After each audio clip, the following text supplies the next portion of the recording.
the 14th day, and September 2023, I'm going to be your host tonight, Dana Durnford, and I'm also known as the Nuclear Proctologist.org. Welcome, everybody. Thank goodness you're here. One of the few and most knowledgeable people on the planet about reality will be on this show, watching this show. I call them shows, they're more so presentations and a little bit of everything else lately. Difficult times we live in, and living in denial is not a good option. So consider liking the video, subscribe, and click that bell, or I don't know if it actually works. I don't think it does. So I'm going to talk about Fukushima headlines, and we'll go back in the time machine to older stuff.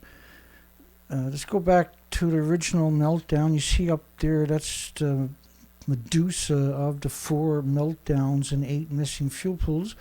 And the 2 fuel pools at the top, each one of them could have had, and most likely did, 5 to 6 reactor cores, because they don't have a repository in Japan or anywhere else on the planet.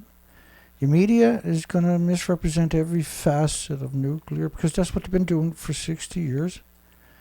So number 3 is gone, and it's easy to see it's gone. That should have been leveled right to the ground, but they left that stump so they can put a contraption around it and pretend they're in the fuel pool. And that's what they done, and that was on the 10th anniversary. In 2013, 2014, when the building looked like this for reactor 4, 2 fuel pools are gone. It's the same thing for reactor 1, same thing for reactor 2.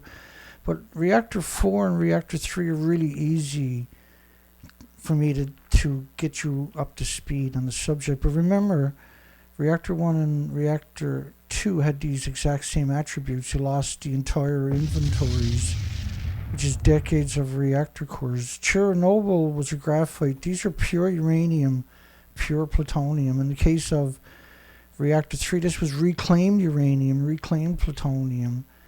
It's illegal to have these facilities in Canada and the United States, but there are exceptions on the crazies, where they made exceptions to themselves for research, they call it, which ultimately will be put into a reactor. The small modular reactors can only run on the fuel that was in reactor 3, but it has to be a much higher assay, higher quality, higher grade, where this might be 5%, 6%. The small modular reactors are looking at around 16, which is weapons grade, down blended. So you can see the debris right there. This is the stump of reactor 4, and this is what it does look like underneath that. But the idea of putting these covers on the stumps that should have been razed all the way to the ground, obviously, was you can have people pretending they're in the fuel pool that doesn't exist. And so both of these pictures are official pictures. One of them's in a monstrous, hideous betrayal and lie. One of the biggest breaches of academics in history is, the biggest breach is nuclear industry. They've compromised all facets of the educational system.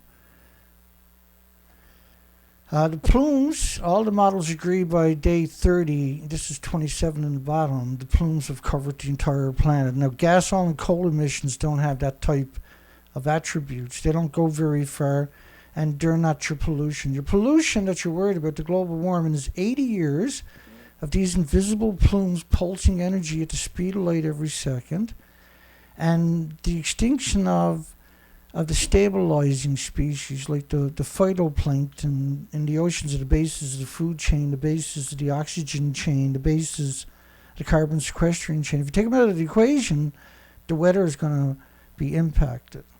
But it happens in increments, and it's been happening in those increments for 80 years. And Fukushima was a pulse event. which meant we released a huge amount into the environment, which was the tipping point. We had reached the tipping point, and then Fukushima happened. And that was, now you got, instead of a basket tipping over, you got someone running up to it and kicking it, so to speak. And that's what Fukushima fallout was to the planet. It was a pulse event. This is 4 sides of reactor 4s. You will not see that picture anywhere else in the entire planet. And to the right is where the fuel pools are, and the reactor cores was also at the top of the building. So make sure you get a screen capture of this stuff. Make sure you, get a screen capture for your computer, learn to use it, and when you see pictures with my big shiny head in the way, get a screen capture of it, and you won't regret that. You might not have no use for it now, but I guarantee it, 1,000,000,000% in the future, you're going to have a use for it.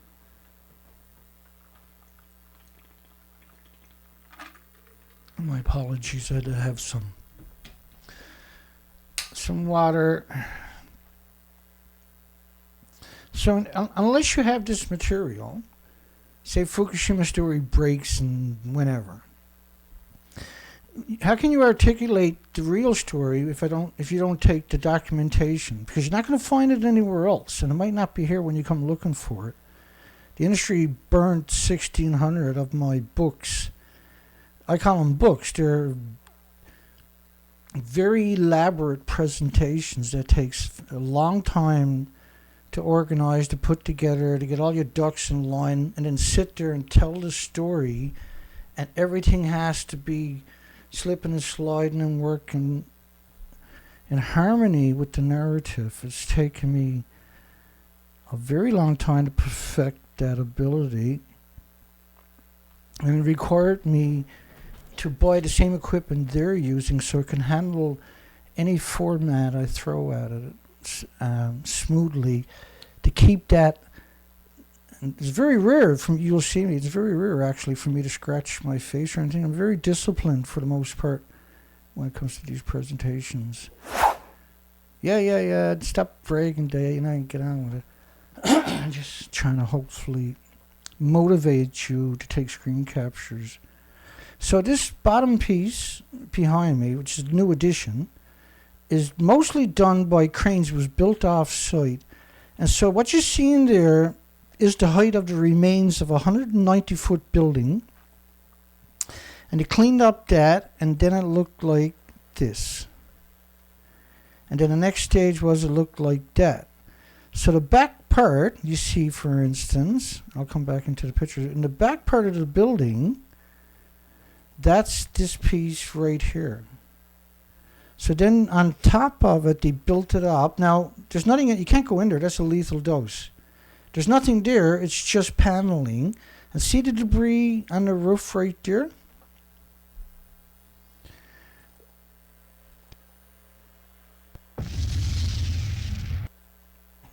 Which is the top part, the back part of that building there, is this part over there.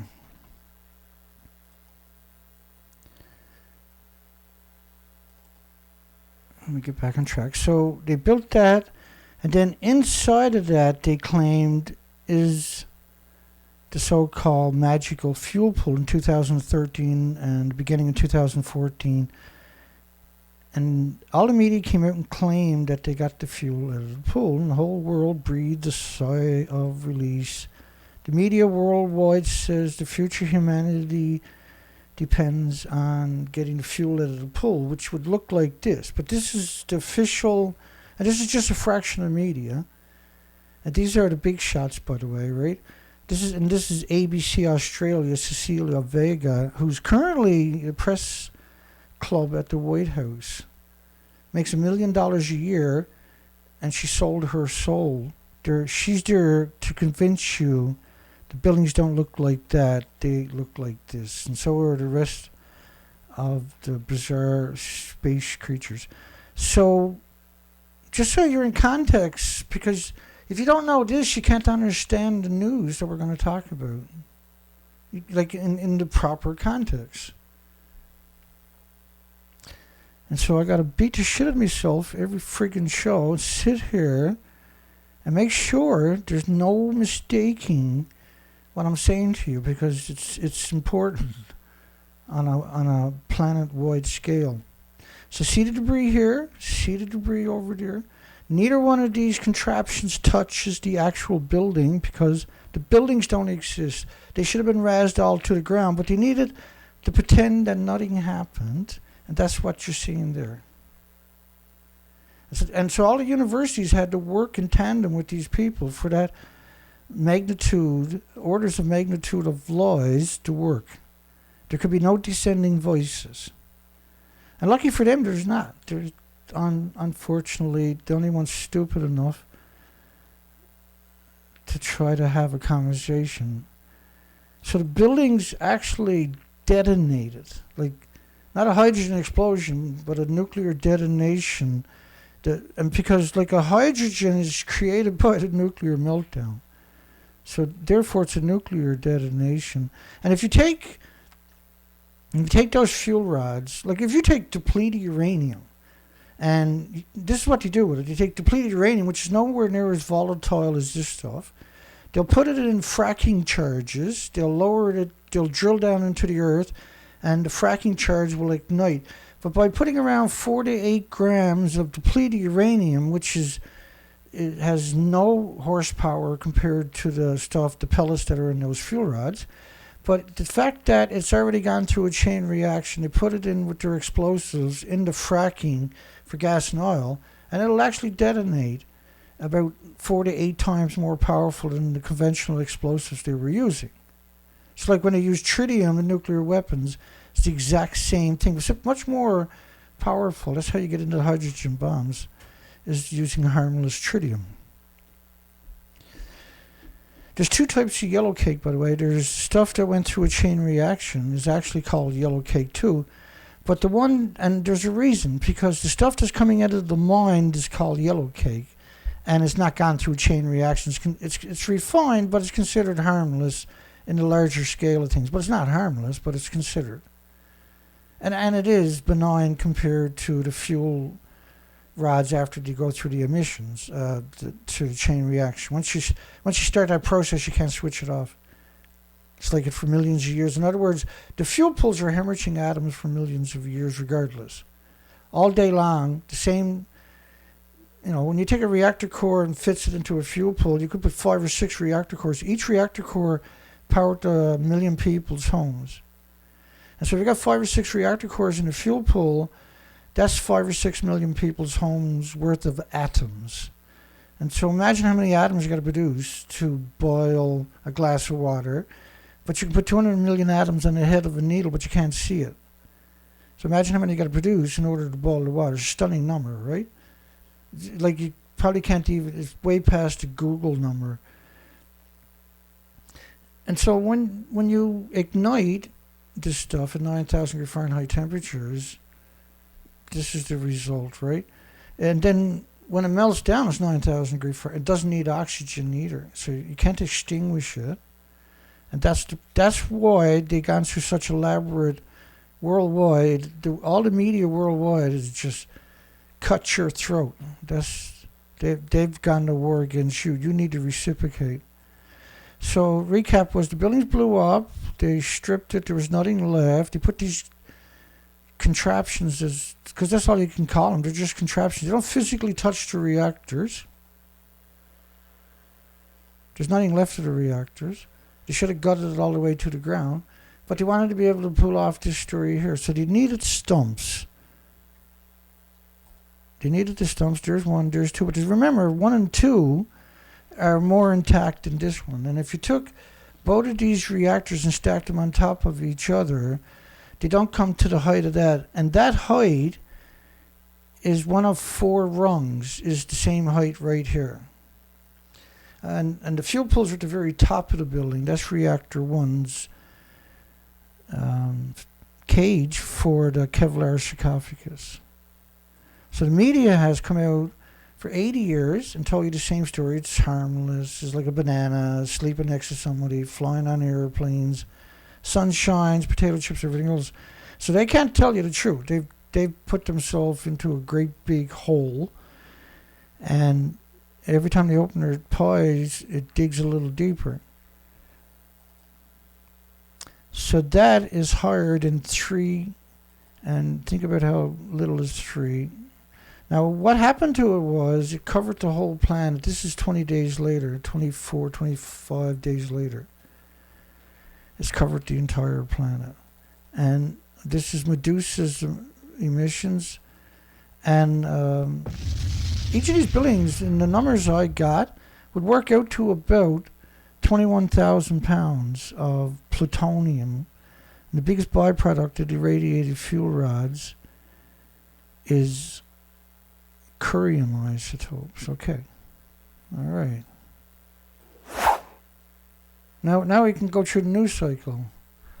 And it takes 15 minutes. And if I got to reinforce it anyway every show for everybody so you become experts, because there's not very many of you. I got to make sure you're experts on this subject. And the reality of it is, whether you appreciate it or not, if you've been here for quite a while, nobody can beat you in this conversation. There's nobody. Not even me. There's nobody can beat you in this conversation. Because you're only dealing with facts. You're not dealing with the mass brain-destroying medias. I like this. This is one of my favorite headlines just in the last 48 hours. Because you know they're going to get worse. That's one thing you're coming on about the nuclear industry. They're going to get worse. Fukushima Daiichi No.1 reactor can withstand a major quake. Let's check it out. We got a major quake. Everything's shaking and falling. Can I see anything falling off these reactors? Hell no.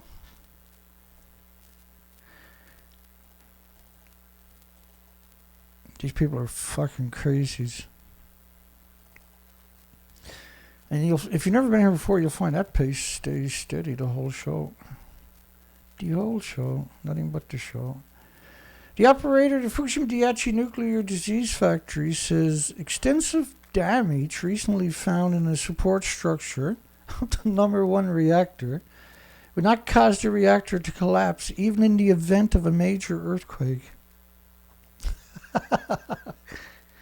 So, last year they had found, this is what they said, they had found some issues from the inside of reactor 1's, was holding up the containment vessel, which doesn't exist anymore. It liquefied. But they changed all their stories. The current version now is the only thing that got out of Fukushima site was a bunch of dead homeless and 2.2 grams of tritium. That's the official story as of July the 13th. And if you're just coming on board this narrative, you probably got sucked into that hole pretty quick. Reactor 1 melted down in 50 minutes. So what they're saying is that the bottom of the containment vessel had damage, and they're worried the containment vessel was going to tip over. That's the current version. They change it every few years. This is the current one. It looks like it's the last one. So we know that the reactor melted down. So that doesn't work for their narrative. It's impossible. The bulk of the melted fuel is in the Unit 1 containment. Could indicate an explosive event inside. And anybody that's honest knows it's all gone.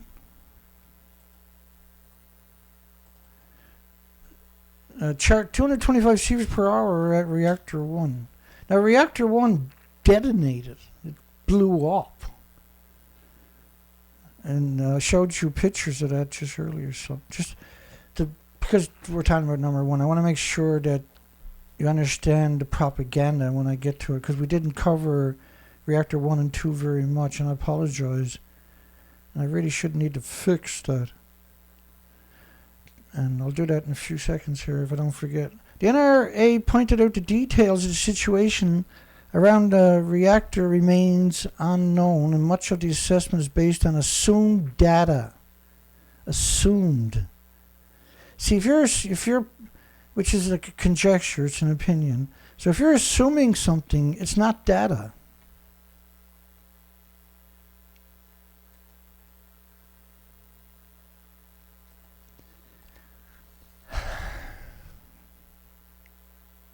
Because it's an important story, I got two.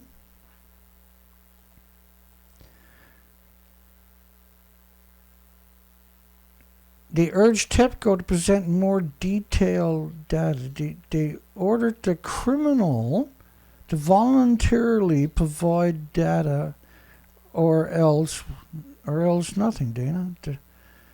There's absolutely, you can't hold anybody accountable. They're a corporation on the stock exchange. And they're like, it's like Mark Zuckerberg can't go to jail for a crime that Facebook's commit.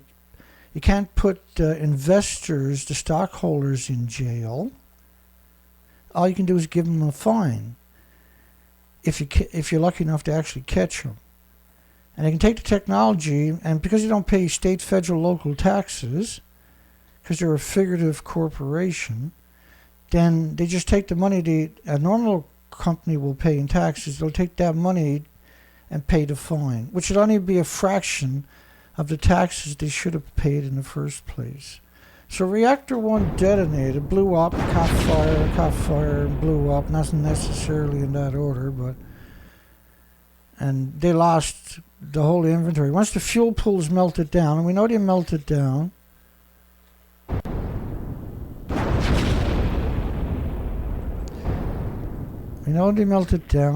because I have a clip that says meltdown, so it definitely melted down. Now, what happened was the fuel pools have such a big inventory. They have such a big inventory, each fuel pool, there's two of them. And once it catches fire, if there's any water left, it's just going to boil dry like a steam explosion. What do they call it? The fuel itself is just as volatile as it is in the reactor, except it's not under pressure. But when it's released into the environment, it's the same thing no matter how old it is. So you hear them always say, well, you don't know what to do with the fuel, but they don't finish the rest of the sentence. What they should be saying is you don't know you can't control the fuel, therefore you shouldn't have nuclear. You can't control the waste, is what they call it. But they're talking about the fuel, and that particular fuel is the fuel that is still splitting atoms into the environment and is not in the containment and is released all of it into the environment all day long. This is why they talk about a deep geological repository, because they're splitting the atoms. But there's not a record of them ever acknowledging that. But what's the problem of the fuel rods? Well, it's still splitting atoms.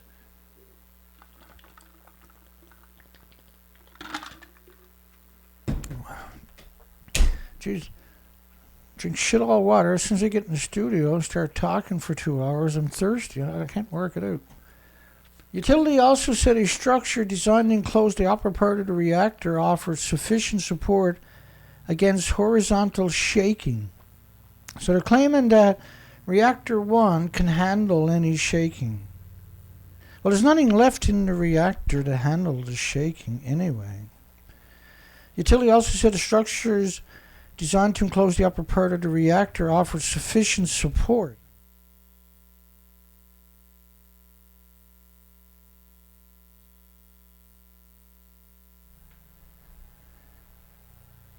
against This is ludicrous. The building is completely unstable. It had meltdowns. There is no reactor core. That's gone China syndrome deep into the earth. And it's the exact equivalent of saying the top of this building is stable.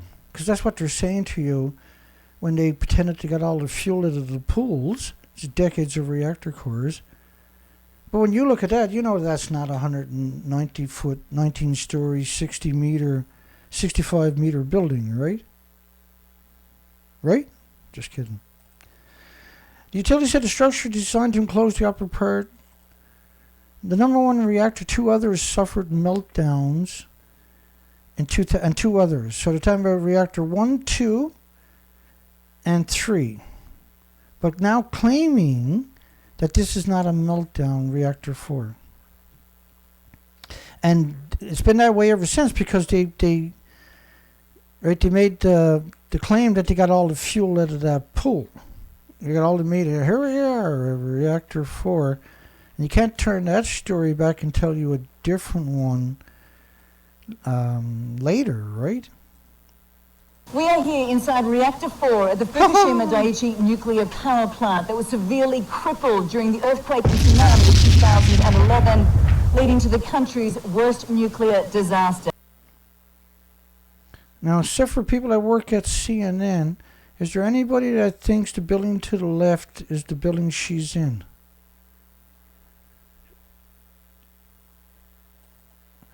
A probe by the Tokyo Electric Power Company, which is not a decommission authority,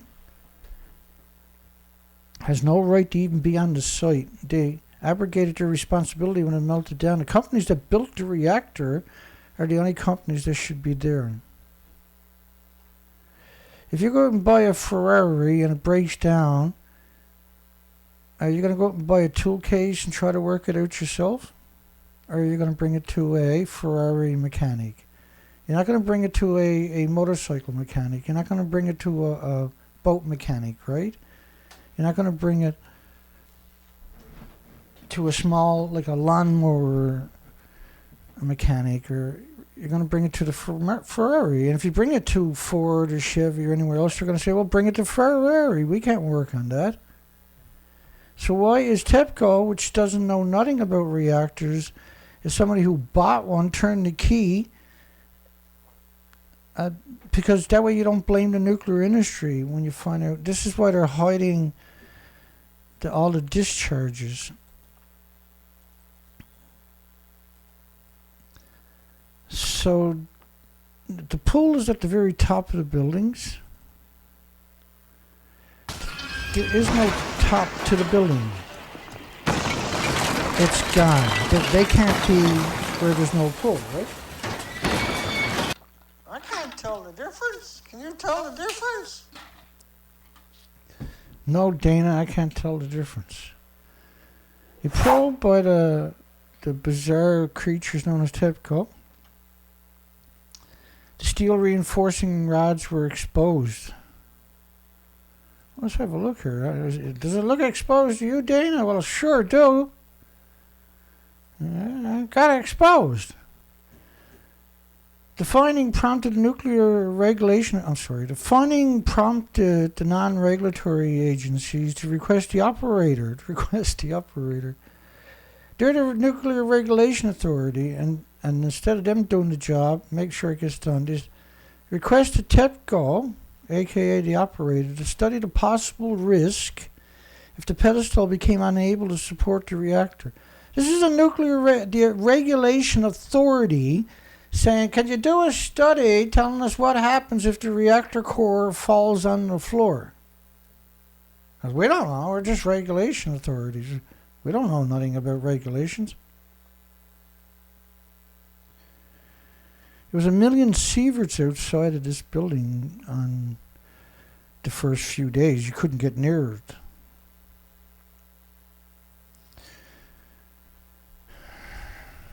It's so difficult to have this conversation because this conversation is not supposed to exist.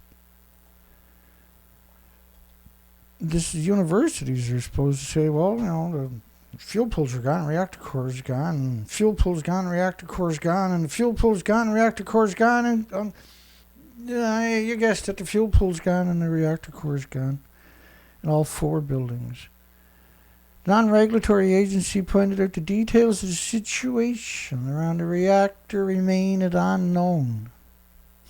Well, we don't know. We're just regulations authority. We don't know nothing about regulations or authority. And much of the assessment is based on assumed data that the nuclear watchdog plans to urge TEPCO to present more data. So they're worried at the top of the building that the structures holding up the reactor cores at the top of the building over there not worried about it. They're saying they can 100% in reactor 1 hold up the containment, but reactor 1, the inside of it, is just like that. It blew up, for goodness sakes. Anybody? Let's get another story up. Don't want the nuclear industry to get off this easy today. Bear attacks in Japan hit records high. Yeah, and we predicted this over a decade ago. We would, in the near future, we would see this across the board of species. When the small species, which are the first to go, they're going to start looking at me and you. A record number of bear attacks occurred across the nuclear wasteland from April to July this year. 53 cases of injuries, 15 in the nuclear wasteland of Iwate Prefecture, 9 in the nuclear wasteland of Akita Prefecture, and 7 in the Fukushima no-go zone that we like to call nuclear wastelands in the normal world. They call them no-go zones. You sure it's not a nuclear wasteland? No. It's just a no-go zone. Have a nice day. Hey, hang on. You sure that's not a wasteland? Oh, no. You listen to Mr. Dinah. The fairmongering. Oh, by the way, we got 123 of Calm Down Charlie's T-shirts sold.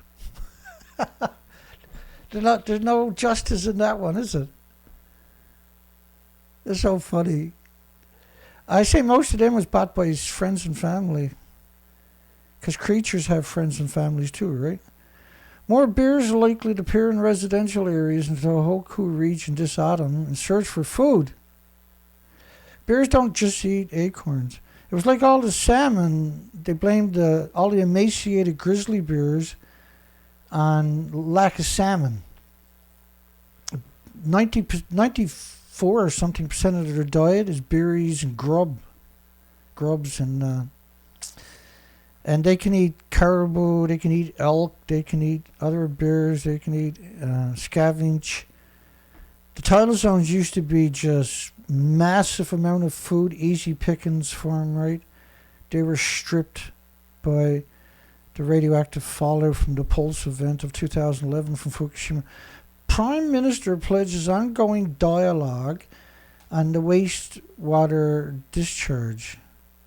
Oh, they don't even call it water, waste discharges. They acknowledged the initial stance of the former Attorney General. Oh, this is Fiji Prime Minister, who said he was happy with the International Atomic Energy Agency's assessments that 2.2 grams of tritium is all that got out of these buildings. And that's what the Prime Minister of Fiji has said.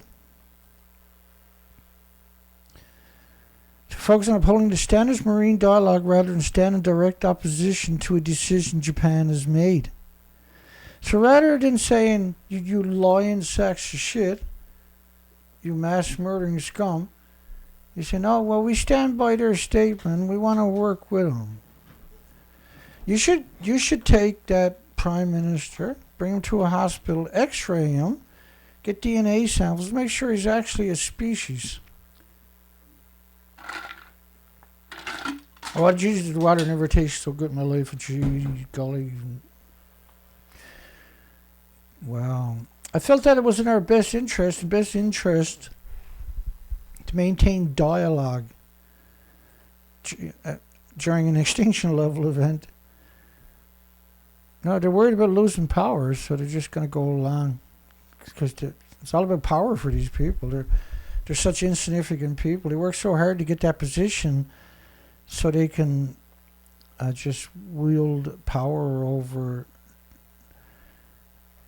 the victims of their society. He defended his endorsement of the International Atomic Energy Agency's finding as a prerogative of his role as the Prime Minister. So your prerogative is to pretend that didn't happen. That's not why your country elected you. They elected you to tell them about that. You despicable fucking piece of shit. You piece of shit. Because there's no way he doesn't know it looks like that. It's not his prerogative. His job is to protect the country. And he's doing the opposite. He's cutting your throat. And you should at least screen capture the picture, put it on a big placard, and ask the rest of the people in your country, did he make the right decision? Or don't tell your loved ones you're human ever again. In response, opposition argued Fiji remains a leading voice in the Pacific and that the nuclear wastewater would not be dumped to a creek but into the Pacific Ocean. So you got both sides leading you away from the water hole in the middle of a desert. Don't feel bad, because everybody else in the world is doing the same thing to their victims in their countries. Like they slaughter everything just to get their job, and once they got it, then they'll slaughter you. How do you think they got the job? Japan beefs up Dokdo PR Blitz after release of Fukushima wastewater. Let me go backwards for 1 second, because you know. Hang on. Let me explain this one. I grabbed this little bit of documentation that I want you to wrap your mind around.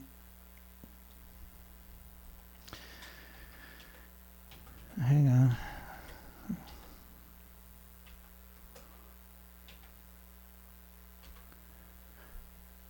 Damn you.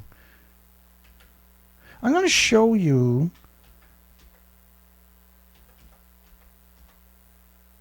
stuff I don't talk about. Oh, for God's sakes. I didn't plug the keyboard in. Dana, you don't plug the keyboard in. We can't do it, Dana. Yeah, I know, okay? Just hang on. I'll get you a little video, and just like magic, I'm going to pop right back and we'll get that for you. Just for you. Let's bring you one of... I got to get some... Might as well take advantage of this little moment. I'm going to play this clip of Kathleen Higley at the National Press Club, I believe. Hang on. And I got the one-armed bandit, Miles O'Brien. And you got Shithead. I played a clip of him last night for you. You got Scumbag from Berkeley. You got the former head of the regulatory agency, United States. And Kathleen Higley is a very dangerous propaganda machine for the State Department. But what she's going to do is she's going to... Now, she's talking to the press club, and watch how they laugh on cue. When I was trying to pull this talk together, not only will I sort of get a little philosophical about the impacts and the like and try to put things in context, but I also wanted to talk a little bit about who are these radiation experts that get trotted out in events like this, or that get to participate in various activities and analysis to make pronouncements about is something safe or not safe. And if you look, you'll see organizations that are often represented. The ICRP, International Commission on Radiological Protection, a premier organization. You'll see UNSCEAR and IRPA. So UNSCEAR is the United Nations Scientific Committee on the Effects of Atomic Radiation. IRPA, the International Radiation Protection Association. The IAEA and some of its folks, the International Atomic Energy Agency. Our own U.S. NCRP. And then there are a number of other organizations. So there's PAHO, there's a Health Physics Society, there's World Health Organization. All of these will bring in, as necessary, experts to speak to you on issues related to radiation protection, radiation safety, and impacts. But if you go a little deeper and you start looking at these organizations, the ICRP, for example, very well known. It's been operating nearly 100 years, not quite. Main commission, 10 people. It's got 5 standing committees. So it's 100-ish folks. I lead one of the 5 committees. If you look at the United Nations Scientific Committee on the Effects of Atomic Radiation that looked at the effects from Chernobyl, from Fukushima, from other areas, and that has about 30, roughly, countries that are represented in that group. If you start teasing through these pictures, you're going to see the same people on every one of those organizations. So the same people from ICRP are on UNSCEAR, they're in ERPA. If you look at the NCRP, again, the U.S. organization that advises the country on radiation protection issues, it's 100 people, a lot of gray-haired 100 people. And most of them are part of UNSCEAR, are part of ERPA, are part of ICRP, participate in IAEA. So the result, or the real world, is that there's not that many folks that really do radiation safety, radionuclide transport, dose calculations, all of this in the world. It's a pretty small club. And we wear 20 hats. Today I put on 3 pins, and I could put on a whole bunch more, but Health Physics Society, ICRP, Certified Health Physicist, I've got NCRP on there, I've done IAEA, and so the point is, we're a small group, you should cherish us. So how did everybody know to laugh on cue like that? And none of us a genuine laugh, because it doesn't go on, it just tails off right away. And so what she said was the same people, they're a very small group, same people at the ICRP, ERPA, the IRPA, UNSCEAR, and the National Council on Radiation Protection and Measurements are all the same people. And when she made that comment, gray-haired people, it's because they've been doing it for so long, it's such a stressful job to come out and lie to you. These are professional lawyers. Their job is to make sure you don't have a future. That's apparently, they get an incredible education, each one of them, and to get that job to sell you a lie. And I'll say tell you a lie, but it's to sell you a lie because, someone tries to have it say, well, I don't believe it. And they say, well, you don't have all these degrees. Shut up. That's their ideology. They switch off instead of carrying on a real conversation and saying, well, Japan beefs up the PR blitz after the release of Fukushima Wastewater. It's about $1 billion US for public relation.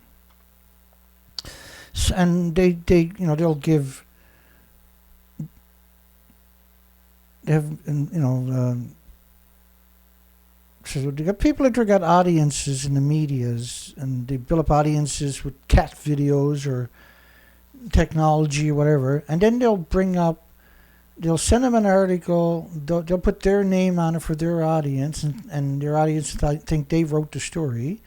And some of that $1 billion ends up in their pocket immediately for letting them put the propaganda under their name.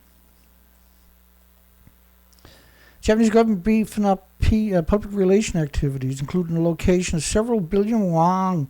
That's South Korea. So China's doing the same thing, Taiwan's doing the same thing. All of them are working together to deceive you. Climate activists urge Greenpeace. Climate activists urge Greenpeace. Greenpeace, of course, is the controlled opposition. And let me explain this. Because people have said to me, why don't you team up with Greenpeace, Dana? Which a lot of my followers who at the time didn't know any better would have ran over to Greenpeace to see what they were up to automatically by reflex, right? And I don't go there because of all the cookies to put on your site, because I clean browsers with Greenpeace in the bookmark, open up the browser to a blank page, go to Greenpeace and look at your cookies. It's ridiculous. And all the companies in the cookies, it's just shocking. So Greenpeace, I tweeted this picture to them for years, and now I'm blocked by all Greenpeace organizations worldwide because I went after every one of them just because I could. You have no idea. Kind of naughty boy I actually am over the years for picking on these organizations.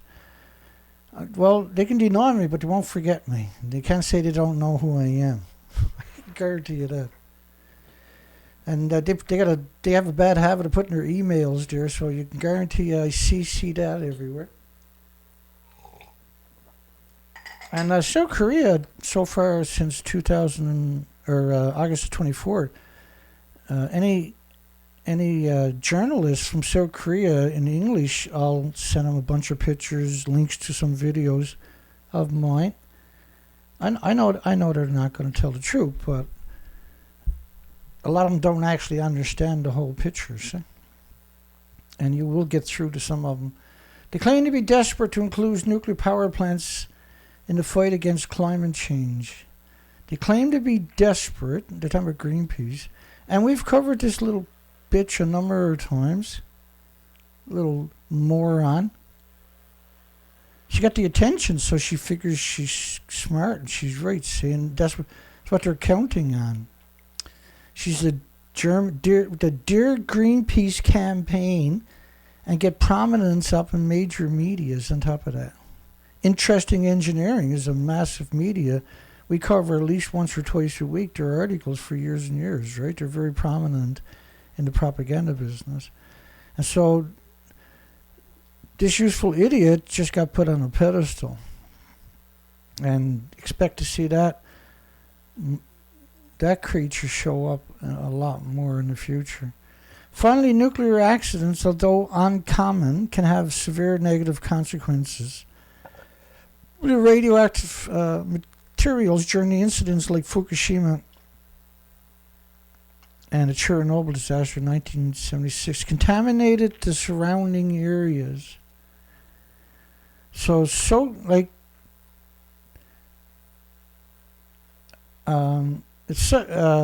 The editors are the ones who are doing that for the media. It's not so much the person who put their name on the story that somebody else written in the first place.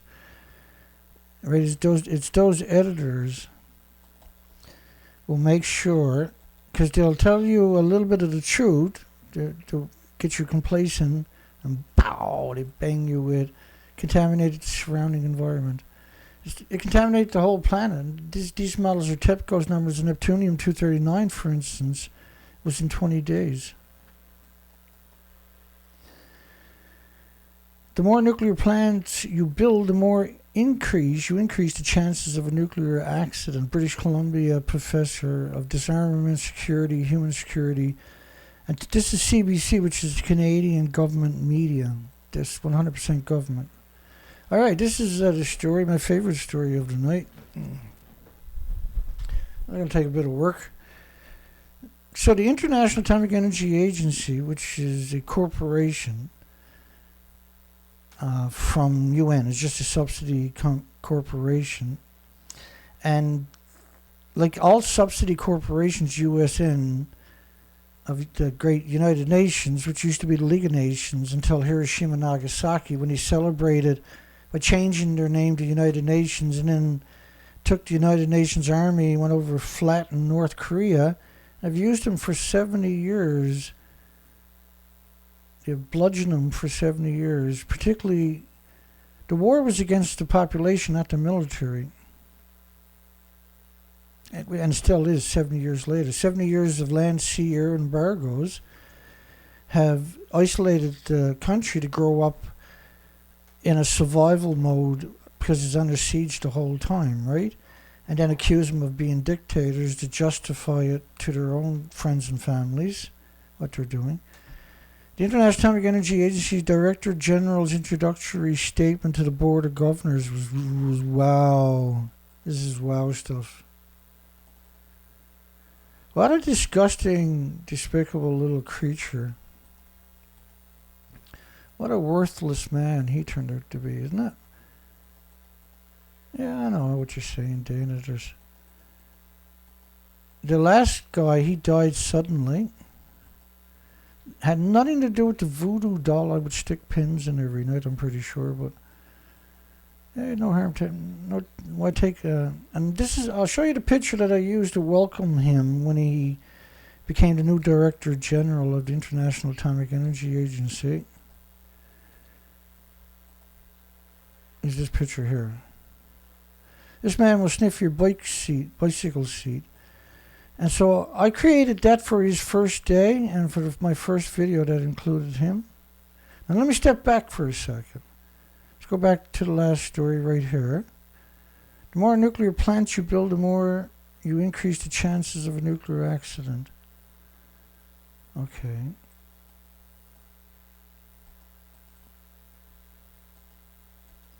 Well, you don't need a nuclear accident for a nuclear plant to be harmful.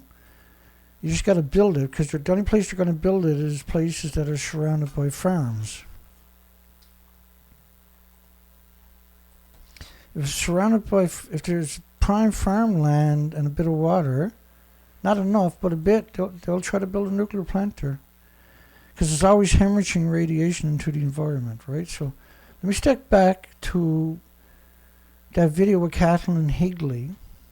And what was I trying to do? I wanted to show you something.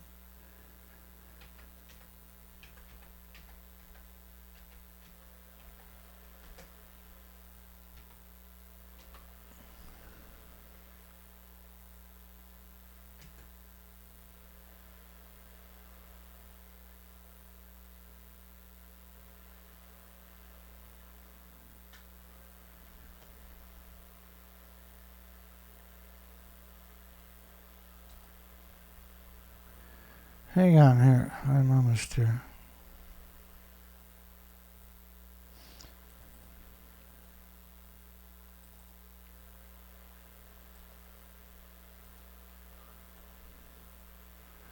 No, that's not it. Close though. I want you to understand how follow works, but I should do this a lot, but I don't for some reason. And I know I transferred it over, but I got... When I put Chernobyl into... I got 4 hard drives, right? So when I put Chernobyl in, I get a lot, unfortunately.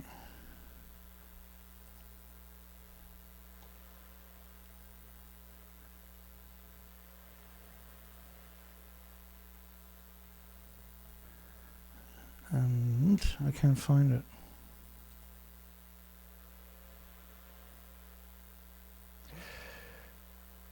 Let me go to the backup, see if I can find it there.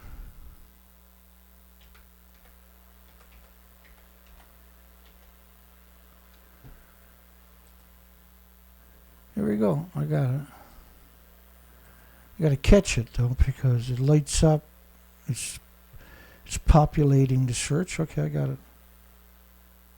I don't know if that was a good idea. Let's go from here. One more try. Hang on. Here we go. Damn it.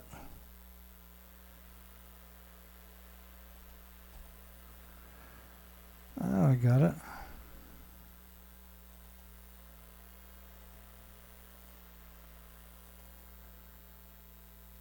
Damn it. I don't know what happened. I'm still trying. My apologies to everybody. But it's important. So I got another way I can tell the story.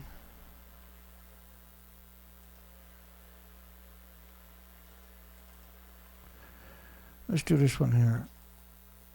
Here we go. So I got so much of this stuff we never touch. I want you to understand, this is the Thursday show, it's the last show of the week, but so it's a good one to put in your head to think about. What I'm going to do is, I'm going to put this on the big screen by itself without me, in case you want to screen capture it for your own sick purposes that I do. So I'm going to take you through a whole bunch very quickly. I'm not going to read everything to you, but I'm just going to whip through a whole bunch of study. Think of each of these screens as a study, right? A separate study. And I'm going to have it up there just, I'm going to put it on auto mode.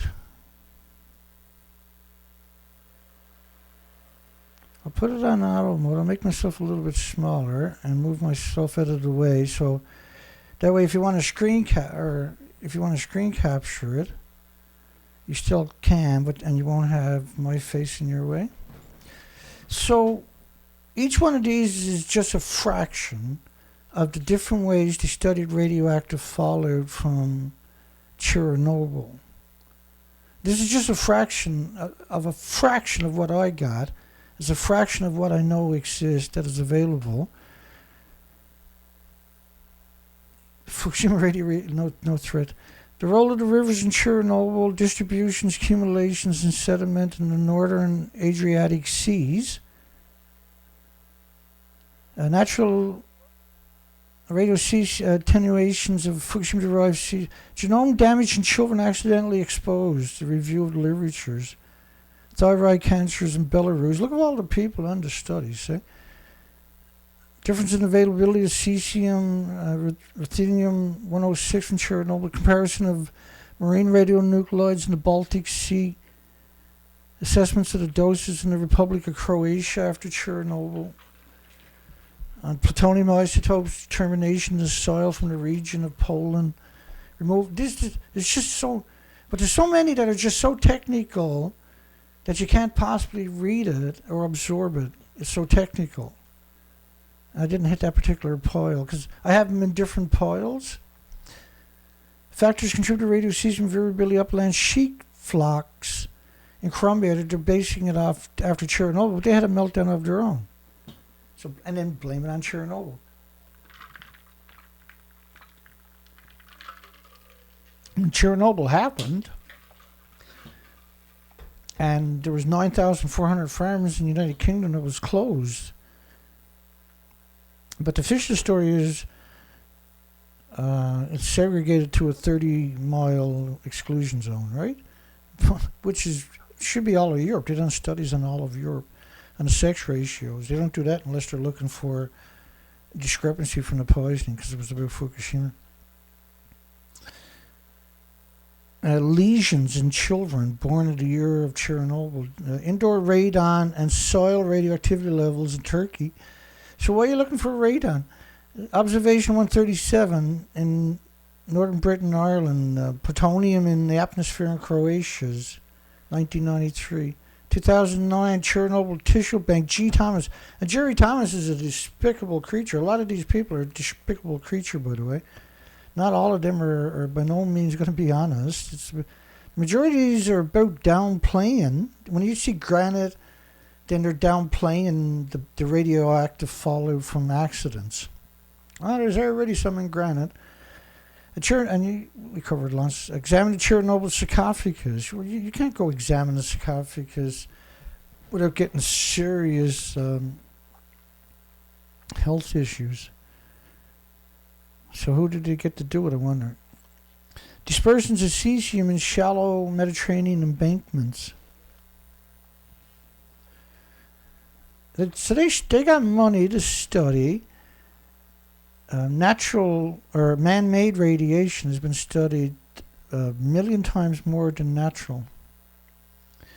There's 4.3 million studies in North America each year, paid by the taxpayers and locked up behind the paywalls of Ilsfer, Springer, and Wiley, who have 21,000 journals. And all three of them offered to publish my research in their journals, but it's beyond a paywall, along with everything else. It's beyond a paywall. So you can't read it, I can't show it to you, or I'm breaking the agreement. It's all up at my website. I don't need a journal to publish it. I published it myself. They don't got no credibility because we cover them all the time, right? But look at all the different facets, but yet you'll hear him quoting, well, we don't know much about the effects on a human.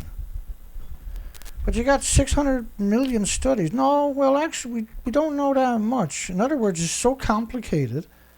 There's so many facets to it. Then, yeah, well, we don't know that much. But the question you got to ask them, is it harmful in any way whatsoever to a human or anything with replicating cells? And the answer is going to be yes. Psychological aspects of radiation risk perception by children. This is usually a lot of these are downplayed. Cancer in Sweden from fallout after Chernobyl, which is almost irrelevant on the scale of Fukushima, which is each reactor in Japan was equal to at least 100 Chernobyl's. It's pure uranium, pure plutonium, for goodness sakes. And Chernobyl was brand new. It was a small reactor. It was graphite. It didn't have any fuel pools at the top of the buildings. It wasn't using, it was a bad reactor. It didn't have any containment, for God's sakes. And he actually got some of them still in operation in Europe today that don't have a containment from the Soviet era, or from Russia, rather than from the Soviet era. 90-strontium, certain other mushrooms consumed in Europe and China. 2007, modeling radiocesium transfer long-term changes. Transfer of cesium-137 strontium from soil to food crops. But they don't know nothing about it, but they studied every facet of it inside out. Looking, mental disturbances. Well, there's Alzheimer's and dementia, but after an accident, they're looking for autism and Down syndrome. Sexual dysfunctioning system in Chernobyl. Future nuclear safety, vital role of geoscientists. Radionuclides in the lung tissues of Chernobyl's wrecks. Contemporary radiological state of the Northwest Black Sea. Iodine-129, 127, cesium and seawater. Atmospheric transport of radioactive debris to Norway. Dynamite models 137 cesium accumulation by fish. Bladder lesions induced by persistent applications of solid-state nuclear track detectors. 5 years following Chernobyl.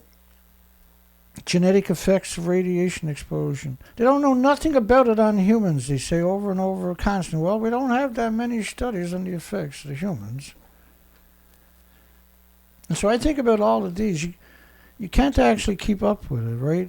Long-term stability of decontamination effects in areas, pediatric thyroid cancers in children from cancer, non-human species, which is 8 million species.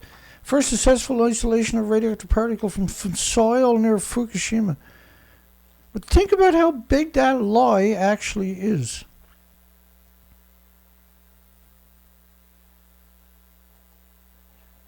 I mean, that is a stunning lie.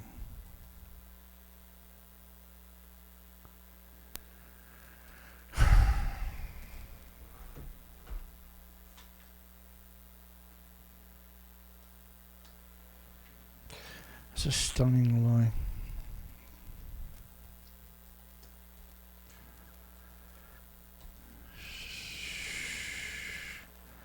Got 1 million becquerels of xenon-133 over the west coast. You got 20 million particles of radioactive iodine-131 per liter falling on the U.S. and Canada. The study's from Canada, not U.S.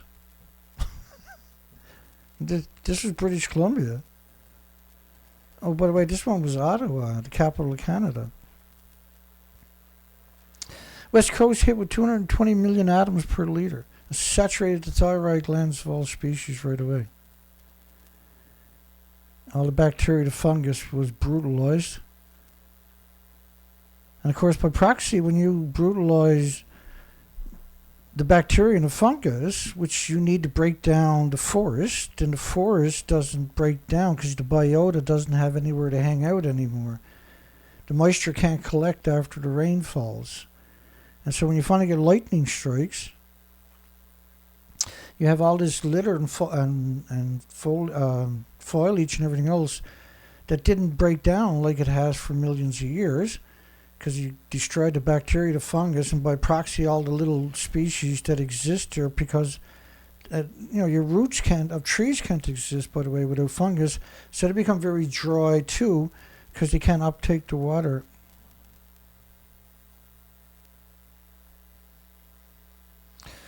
So to say they found the first particle, isolation of radioactive particle from soil near the nuclear disaster site in 2016. This is 2016 where they emitted. This is 2012. This is 2015 they emitted it. They hid it away, didn't they, for quite a long time. So they investigated everything because, it's like a banana and a potato chip and walking in the sunshine. And strontium-90 activity in monthly milk samples from Greece. 1996, 10 years later.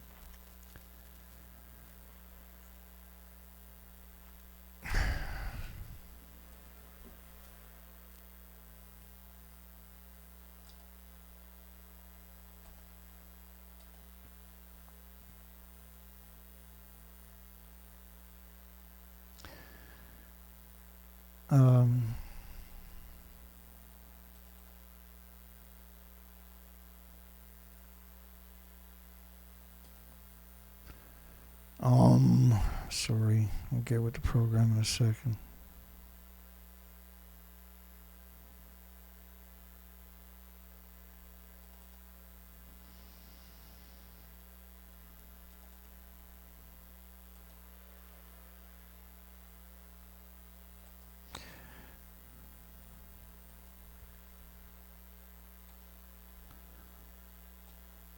Okay, let's do this.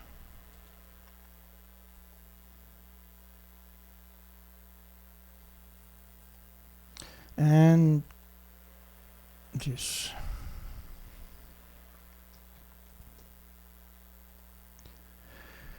Alrighty, here we go.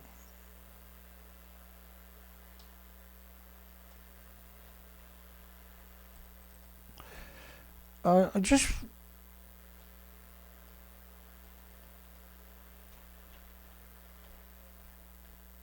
wanted to go through a few more of these headlines. I want the world to understand that there's so many facets. There's so many facets to this story, and particularly when, you see all these names, but they say they don't know much about the effects on a human. So they don't know the long-term effects on a human. We don't know how it works. And this is what they don't say anything else. They don't say we studied this and we studied that and we know about these and we know about that. We can extrapolate from this. We can schizophrenia, by the way, because the best way to look at nuclear is that the entire textbook of medical health issues can manifest from radiation poisoning. You're talking about around 1,800 diseases and illnesses and autoimmune deficiencies and injuries. There's heart problems and liver problems and lung problems, respiratory problems and pituitary and thyroid and adrenaline. There's Alzheimer's and dementia and autism and diabetes and Down syndrome and schizophrenia. There's your immune system is compromised, so it's more susceptible to pathogens and viruses that were normally harmless and innocuous and benign. And when you start understanding all this background, I'm going to call this today background stuff. This is, like, in my mind, this is background stuff. This is always there, and like all little hesitation. This is what's going on. My brain is going, That's my brain right there. That's not unusual for my brain to go, right? And then a high resolution profile of radiocesium disposition lock sediment in United Kingdom or Scotland. Because I have good intentions of sitting and going through every facet. But remember, they took down my last site with over 1,600 of these presentations on it. And that's quite the blow, right, to me. I thought, I didn't do anything wrong. I was out in the woods looking for spiders, because it's hard to find spider studies sometimes. And no, because the radioactive fallout from Japan actually happened. Everybody can live in denial all they fucking want, but it happened. So when I think about radiation, any subject of radiation, this shit bugs the crap out of me because I can't just pick it out of thin air and bring it to you because there's so much of it. And so I'll try to and I don't do enough of it, like today where I'm showing you, you got to think about all of this in the equation because they're going to say, well, we don't know much about the impact on humans, right? Their model is based on a 25-year-old perfect health, perfect muscle mass, perfect genetics, perfect. Hasn't got it, never had the flu in their fucking life. They're perfect. They don't even wipe their asses. They're perfect. And this is what might happen to them. We don't know because we don't have much studies on how it affects humans. Because if you did, they would have to abandon the communities and all the farms around every nuclear power plant on the planet. If this stuff actually existed, if they acknowledged it, then the moral and ethical thing was you should abandon all nuclear power plants, the communities, right? Shutting them down is still not justification for staying there. You should run away. At least 100 miles.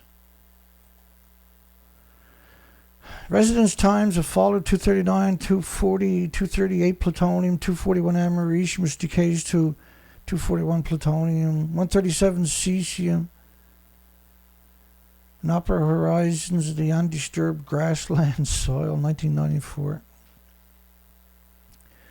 Most of these are, if not all of them, except for a few of them, they're Cheronobyls. But it's just, when you start, cause I'm only using certain keywords in this search, and you got to realize I've been doing this since I had computers, way back in when. Since these archives first showed up online, I had always hoped there would be a ticker tape of this stuff running across the screen every day. Because there's 3.4 million studies in North America every year.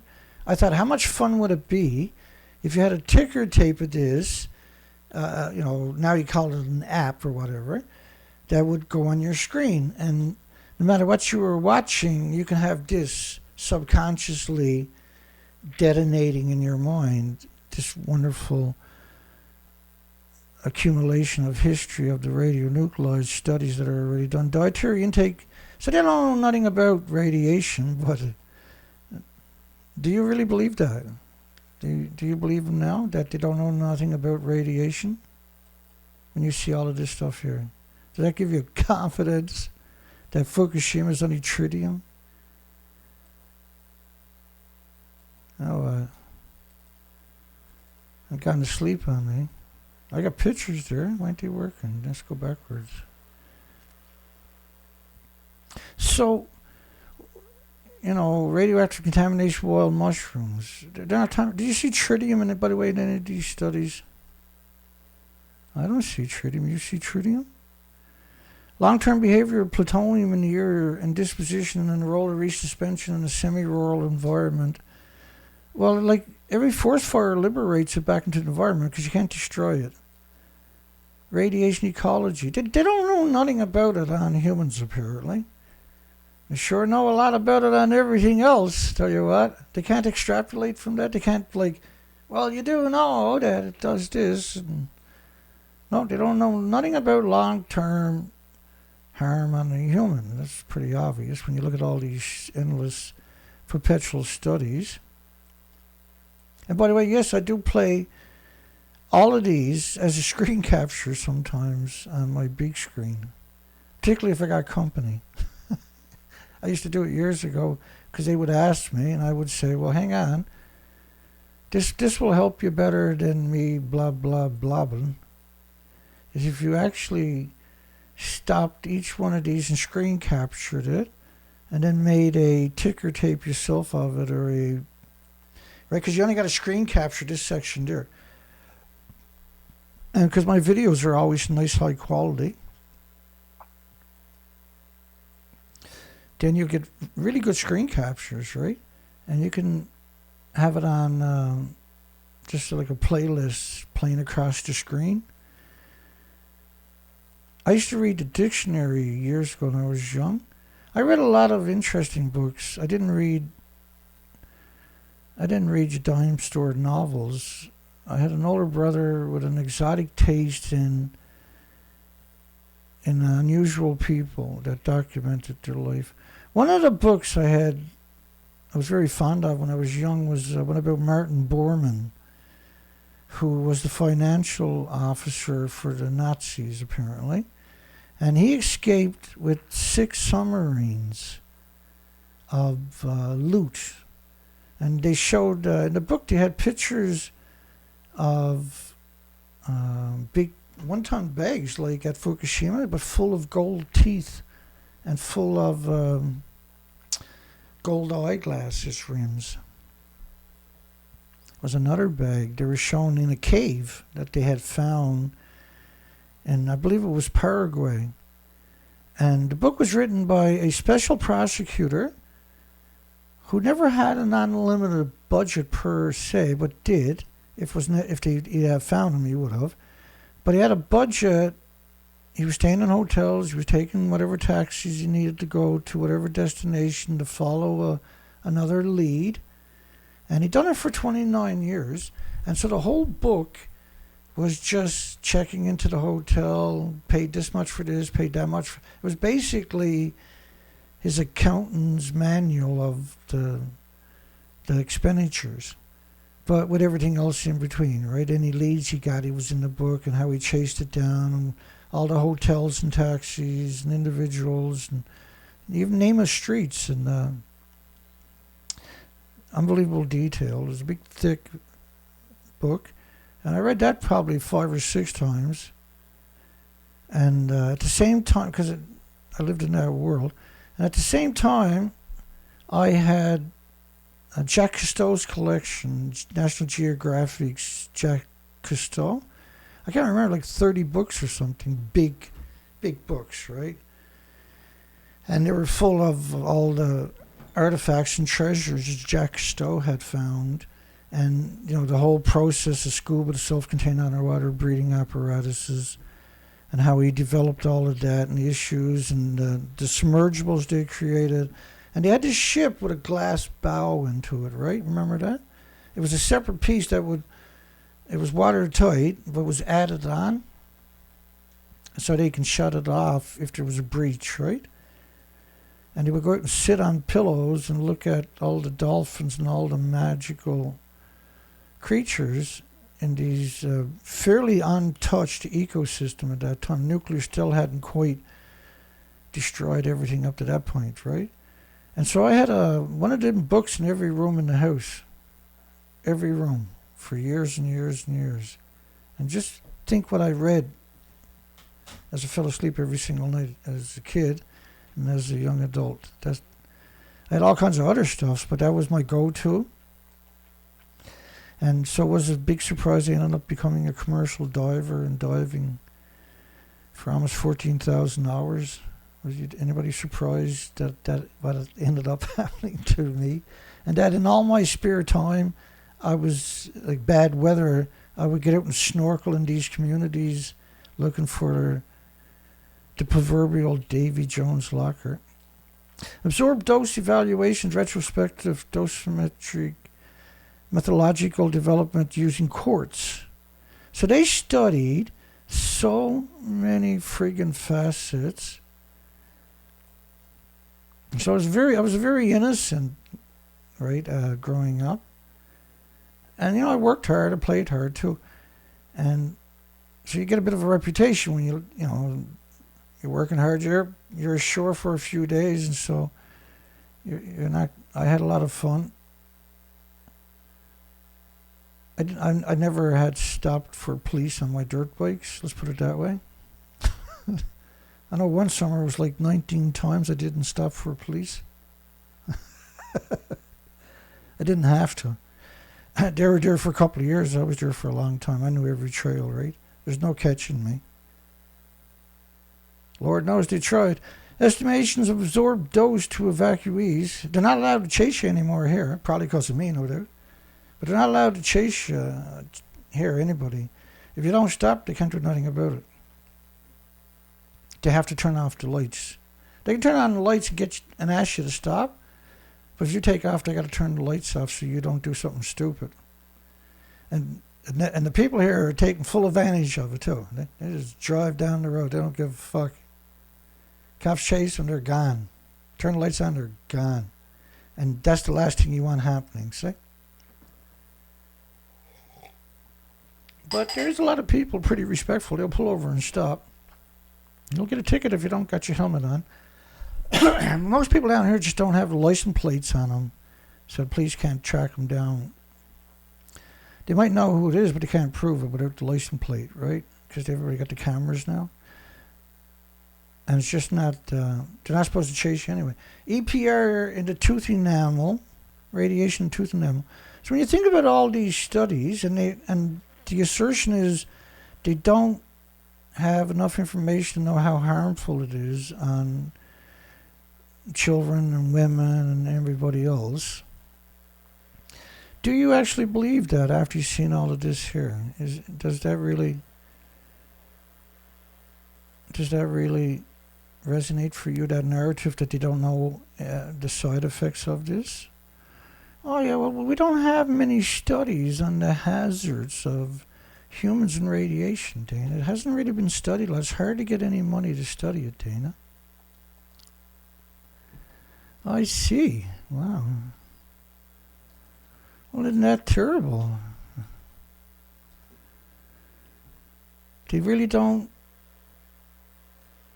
have any concept of the adverse long-term effects. Because you hear that all the time.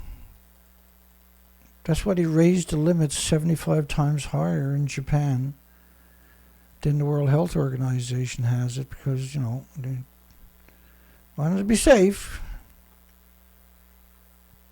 By the way, think about that plants that are highly radioactive used for pharmaceuticals. There's no ELP machines at pharmacies, by the way. Transfer Chernobyl radio derived cesium, iodine, blah blah, to flowers, honey, and pollen.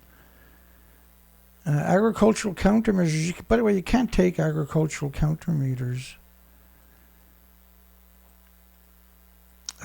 They got so many studies. They're so aware, but yet they don't know any of the adverse effects on humans. You'll see them everywhere. No, well, we don't know. We got no evidence of any adverse side effects of radiation on anything. It's never heard of anything anywhere, anytime. It's like a banana, for goodness sakes. We're walking in the sunshine. It's like climbing a mountain. Darn it. It's like sleeping next to somebody. It's like being in a kayak. It's like... yeah.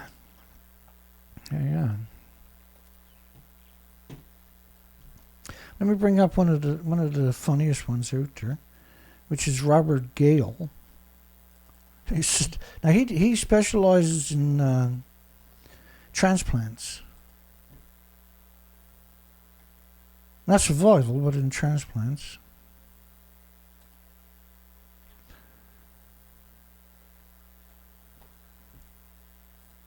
And I remember the first time I seen him, he came across. He's MD, PhD, DSc, an honorable. As soon as I seen the word Imperial College, I was like, oh shit, that's a monster. And so he specialized in radiating you with sieverts to do transplants that never work. And you get sick and die. Same as Higley there in the center. And what's his face from Berkeley. So he was talking to the workers of Fukushima. The government of Japan hired him to go down and explain to him the cancer risk. He used pretty harmless. He compared it to smoking. Or eating 25 cups of peanut butter. Or 20 days in New York. That's what Fukushima is like for the workers, he said. It's like driving 600 kilometers in a car. Or 40,000 kilometers in a plane. It's like kayaking for 15 minutes. That's what it's like working at the site of the biggest baddest nuclear disaster in history. Fukushima is equal to all nuclear meltdowns, all rolled up into one and then multiplied by many magnitudes.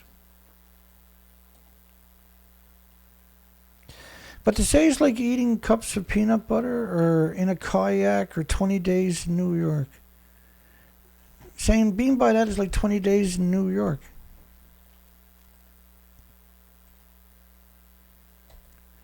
Sick bastard. You gotta be some sick puppy to say that. But they don't know. I don't have any evidence that is harmful to humans. Eating 25 cups of peanut butter. Peanut butter has a risk of containing aflatoxin, which is can cause your death or can cause liver cancer. Driving 600 kilometers. So that really helps people quite a bit in understanding where they should place the risk. Did you see Higley trying not to laugh? Of Fukushima. So I'll stop there and return it to you. Good morning, everyone. I'm Robert Gale. I'm a visiting professor of hematology at the Imperial College in London. With Geraldine Thomas. And I'm an MD PhD, and I treat people with cancer. And so my background in entering this is really fundamentally in giving. I'm involved very much in transplants, bone marrow transplants. Because you may know that we use extraordinarily high doses of radiation to prepare people for transplants, and that very much simulates the situation that could occur or did occur in Chernobyl and other radiation accidents. So they're supposed to be talking about Fukushima. Colleagues and I are the people who actually have hands-on experience treating high-dose radiation victims. And lifetime cancer risk, for example, I said that for a Japanese or American male at the age of 50, it's about 1 in 2, 50% is your lifetime cancer risk. But it was never that scale. No, he also said it's like smoking 14 cigarettes. If you work at the nuclear meltdown for 5 years, it's like smoking 14 cigarettes. Or it's like kayaking for 15 minutes. So 15 minutes kayaking is more deadly to your body than 5 years at multiple nuclear meltdowns. And he's in charge of radiating children and people in hospitals. He's in charge.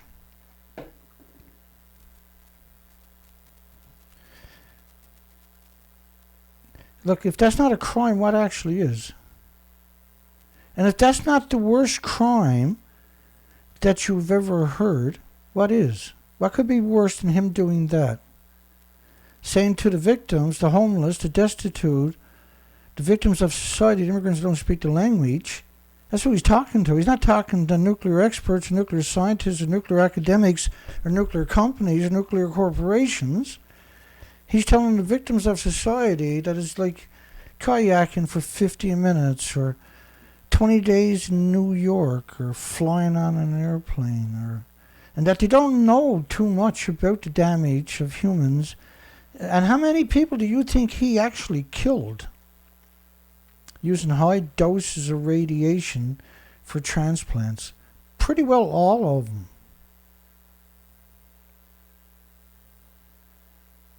Why would you use something so destructive on another human for, unless you're a sadistic monster? That's a monster. And he trains and creates a lot of monsters by proxy. Kayaking 15 minutes, smoking cigarettes, 14 cigarettes. But they've done a study. I want to drive that point really home for everybody. That they've done all of these studies, and they don't really know much about the effects on a human. Ionizing radiation, human gender proportions at birth. They do studies on the whole population of Europe after Chernobyl to see if there's more males and females, which would indicate the entire population was sufficiently radiated. They have reached saturation point if we're seeing a big discrepancy. Propagation of Chernobyl impulse through the air, grass, animal milk pathways in northwestern Greece. But we don't know much about the effects on humans, Dana. Sexual dysfunctions in Chernobyl patients, because we don't. It's hard to get money to study the effects and radiation on humans, Dana. I know, I hear you, man. It sucks. It sucks to be you.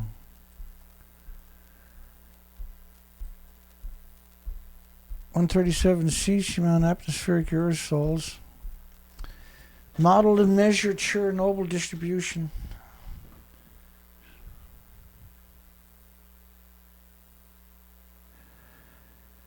For sustained excess in females in Colombia. Women are 4 times more vulnerable than males. Children are about 1,000 times more vulnerable than adults.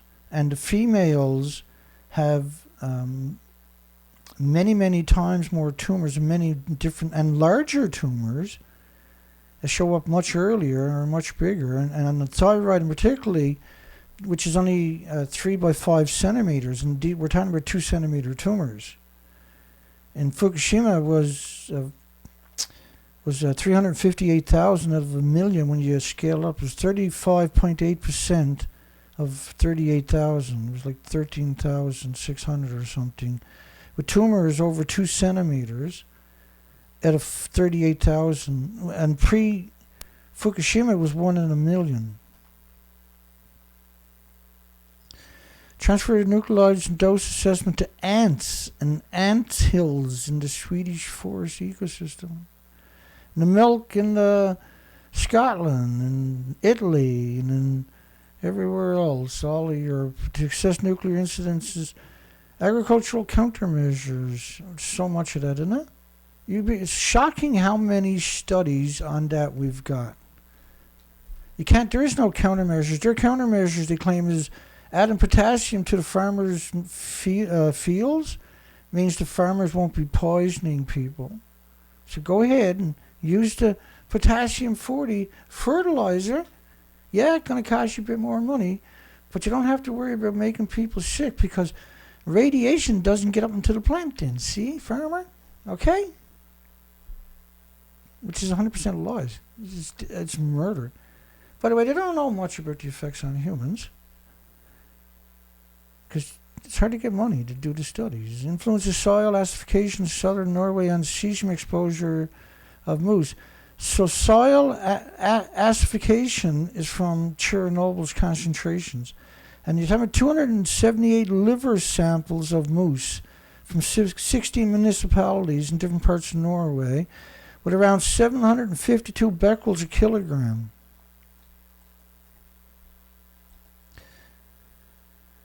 But they don't know much about the effects on humans, thank goodness, because we'd all be pretty scared. So 752 becquerels in some of the moose's livers per kilogram. You don't want to be eating that meat, I'll tell you that much. Radiation content in meat in Italy after Chernobyl. And there are changes during the cooking process. They were trying to convince the population, yes, you got radiation, because that study slipped out. There was radioactive material in the food, in the forest and that. And so what they said, well, when you boil it, you basically get rid of it. It evaporates. Right? We got a lot of studies where they made those claims. But we don't know much about the effects on humans. So, because it's hard to get money to do those studies, do you? Transfer of cesium and tea and other foods to people. So if you don't know much about it, why, thank goodness you're doing all of these studies, is all I can say. Silver in fungi in central Italy, radioactive silver, 110. Transfer of Chernobyl fallout cesium, which is a British terminology with the A. They're the only ones that'll pronounce it that way. In the cow food chain. All the way to your table. But don't worry, cooking it evaporates. So go ahead and buy the food from the nuclear wasteland. Good for them and good for you. Support those farmers.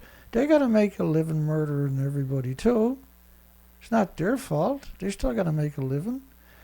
Radionuclides from Fukushima accident in the air over Lithuania.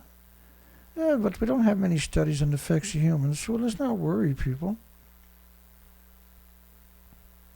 It's too hard to raise the money from the industry. No one wants to study humans. You want to study the good stuff to make you better, like make you into Spider-Man, turn you into the Hulk. Colored rain dust from Sahara Desert is still radioactive. That's from the French Polynesian, or the French nuclear bomb explosions. The French Polynesians was estimated that they got a Hiroshima bomb worth of radioactive fallout once a week for 12 years. But it's not okay because we don't have any studies showing any harm. There really isn't any harms. Every time I see anything from Colombia, which is right alongside of a nuclear meltdown, being blamed on Chernobyl, guess what they're up to? Well, it wasn't us, it was the friggin' Ruskies. Effects of low-level rate, and theirs melted down in 1959. There's 8 million liters a day hemorrhaging into the Atlantic Ocean in the Isles of Straits. And they've done studies in these communities. This stuff is liberated back into the communities through evaporation and through the sea spray, right? Because there's lots of studies on salt, how insects and animals and biota, flora and fauna, is up to 200 miles inland, are acclimated to more salt in their diet because of the way it's liberated from the ocean. The prevailing winds will carry it, right? And after that, the pH of the soil is consistent for the rest of the continent. But 200 miles inland, there's more salt assimilated into the ecosystem. Radiocesium on urban surfaces in Western Colombia, where they have cancer clusters in children, they blamed on the common flu. It was only one person done the study, but that was enough for everybody to go back to sleep, count your sheep. 10-year survey, radio contamination of edible mushrooms. There are lots of studies saying it doesn't harm you, but I got no studies on humans. Dispersion of Fukushima radionuclides in the global atmosphere, which is a global ocean, by the way, above us. And in volume, too, right? And the ocean. Look at all the people in that study. Everything's good. Thanks for all that money. Have a nice day. We needed swimming pools and lawn furniture, too. Concentrations of iodine, that's how they get it. They cut your throat, right? Concentration 131 iodine in urine of Japanese adults and children following Chernobyl. I can't see how this would affect humans personally. Yeah, it affects everything else, and I mean everything else. But it can't possibly... I mean, all these people wouldn't put their name on a study saying that it's harmless. If it was harmful, Dana, they got reputations to protect. And the universities wouldn't let it. The peer-reviewed journals protect us from that kind of deceit and dishonesty. I love you so much. And they're probably up there right now shaking it. That's right, Dana. We love you so much from the nuclear industry. We just want what's best for you.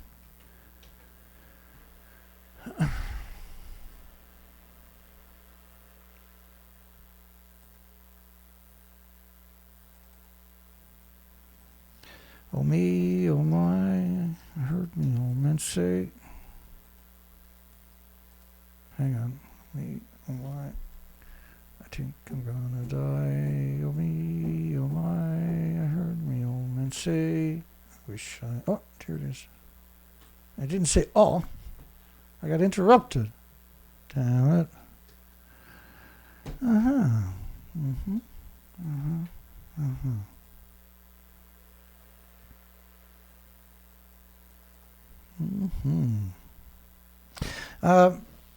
27,000 children starve to death every day. There's around 29,000 die each day of dysentery, diarrhea, and pneumonia that you can be cured with salt for pennies each.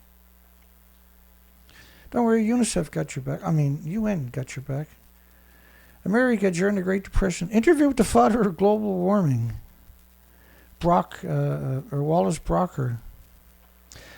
At Earth Summit Royal Society, humanity's unsustainable danger to the Earth's ecosystem. No, nuclear is.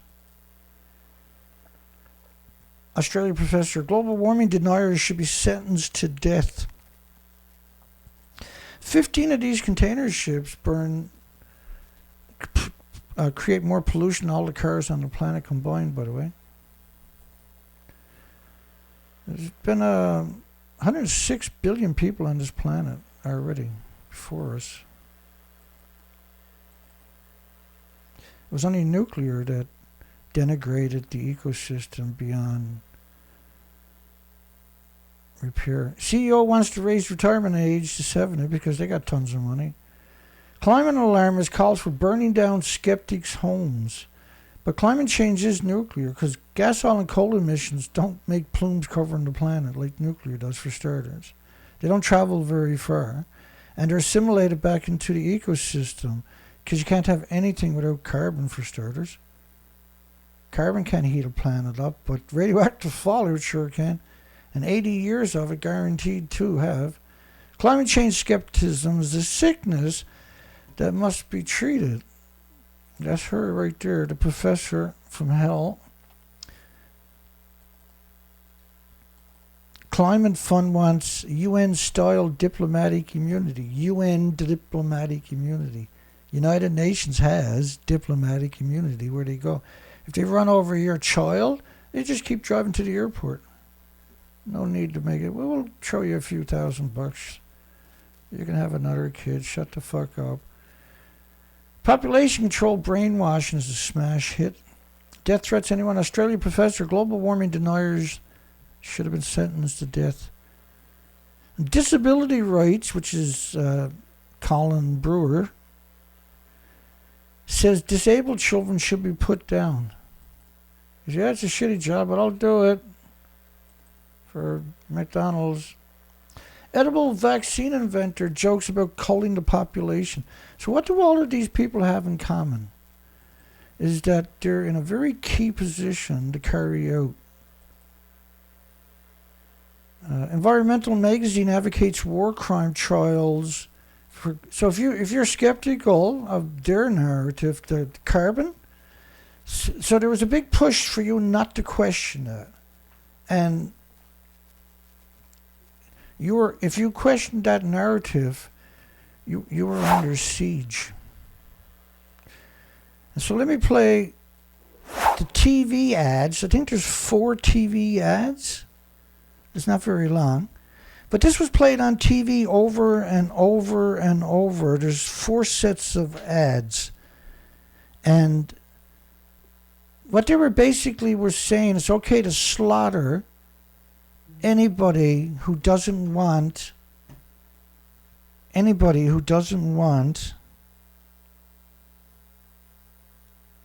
to, well, you'll figure it out. And this was on TV. Now, I was arrested for saying 1,000 times the severity of what they were talking about. Sorry. Wait, now I fixed it. I'll turn my volume off because I'm going to be gurgling tea here. Right, kids, just before you go, there's a brilliant idea in the air that I'd like to run by you. Now, it's called 10-10. The idea is everyone starts cutting their carbon emissions by 10%, thus keeping the planet safe for everyone, eventually. Now, this hasn't got to be a huge thing, but I would love it if you and your families would think about doing something. What sort of thing, miss? Well, like getting your dad to insulate the loft, or taking your next holiday by train instead of flying, or buying energy-saving light bulbs. We're thinking of using our car less. I'm going to cycle to school. That's fantastic, Jemima. Now, no pressure at all, but it'd be great to get a sense of how many of you might do this, just a rough percentage. That's fantastic! And those not? Philip and Tracy. That's fine, that's absolutely fine. Your own choice. Okay, class, thank you so much for today, and I will see you all tomorrow. Oh, just before you go, I just need to press this little button here. Now, everybody, please remember to read chapters 5 and 6 on volcanoes and glaciation. Except for Philip and Tracy, of course. Right, just want to check on that 10-10 thing. Had some brilliant ideas from lots of you how the firm can cut down emissions by 10%. Just quick show of hands, everyone who wants to get involved. Great, that's nearly everybody. And yeah, just for the record, no pressure. Those who aren't quite convinced about it yet. Cool, it's no problem. Your choice. Okay, so those of you planning something here or at home should probably get working on it. Oh, gorgeous. Those of you who aren't,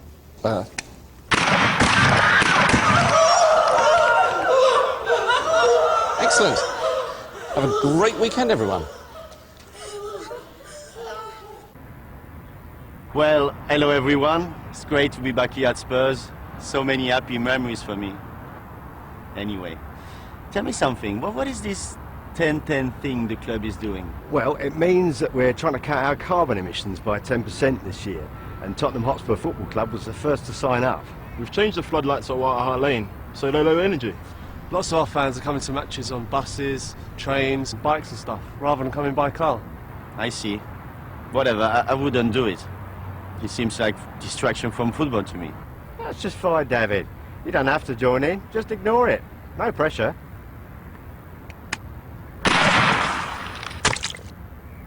Right, lads, let's do some penalties.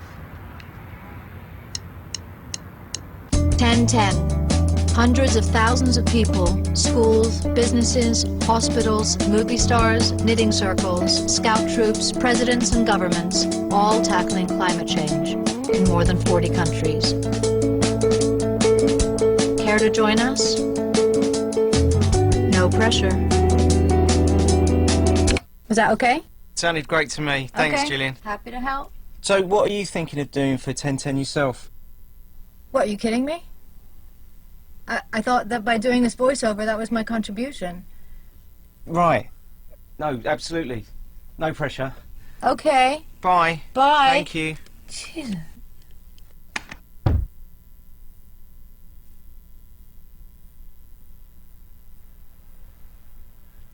So when you go back,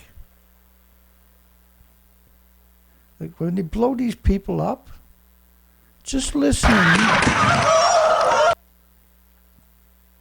Go back a bit more, but listen to the crowd because they're playing this on TV. Remember?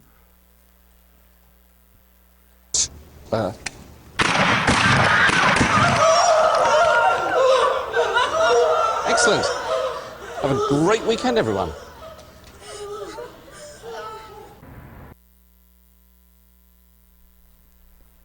So they're advocating it's okay to kill them and then go on with your life like they really didn't mean anything. If you don't do what they want you to do, it's okay to attack them. It's a metaphor, right? To kill when they say kill them. Neptunium-239 dispersion. So you got an invisible plume that covers the entire planet in 20 days, pulsing energy at the speed of light every second for millions of years. And this was a pulse event. But this has been going on. This is Fukushima's model. Here's another Fukushima model on 20 days. I mean, the reactors detonate. That's reactor 3 and 4. They detonated. They lost their entire inventory, and they're pretending they didn't. But this was the straw that broke the planet's back. We got endless models for you. We got endless documentation. There's no mistaking the significance on it. If you're honest and sincere. The France's radio CC-137 plume forecast for North America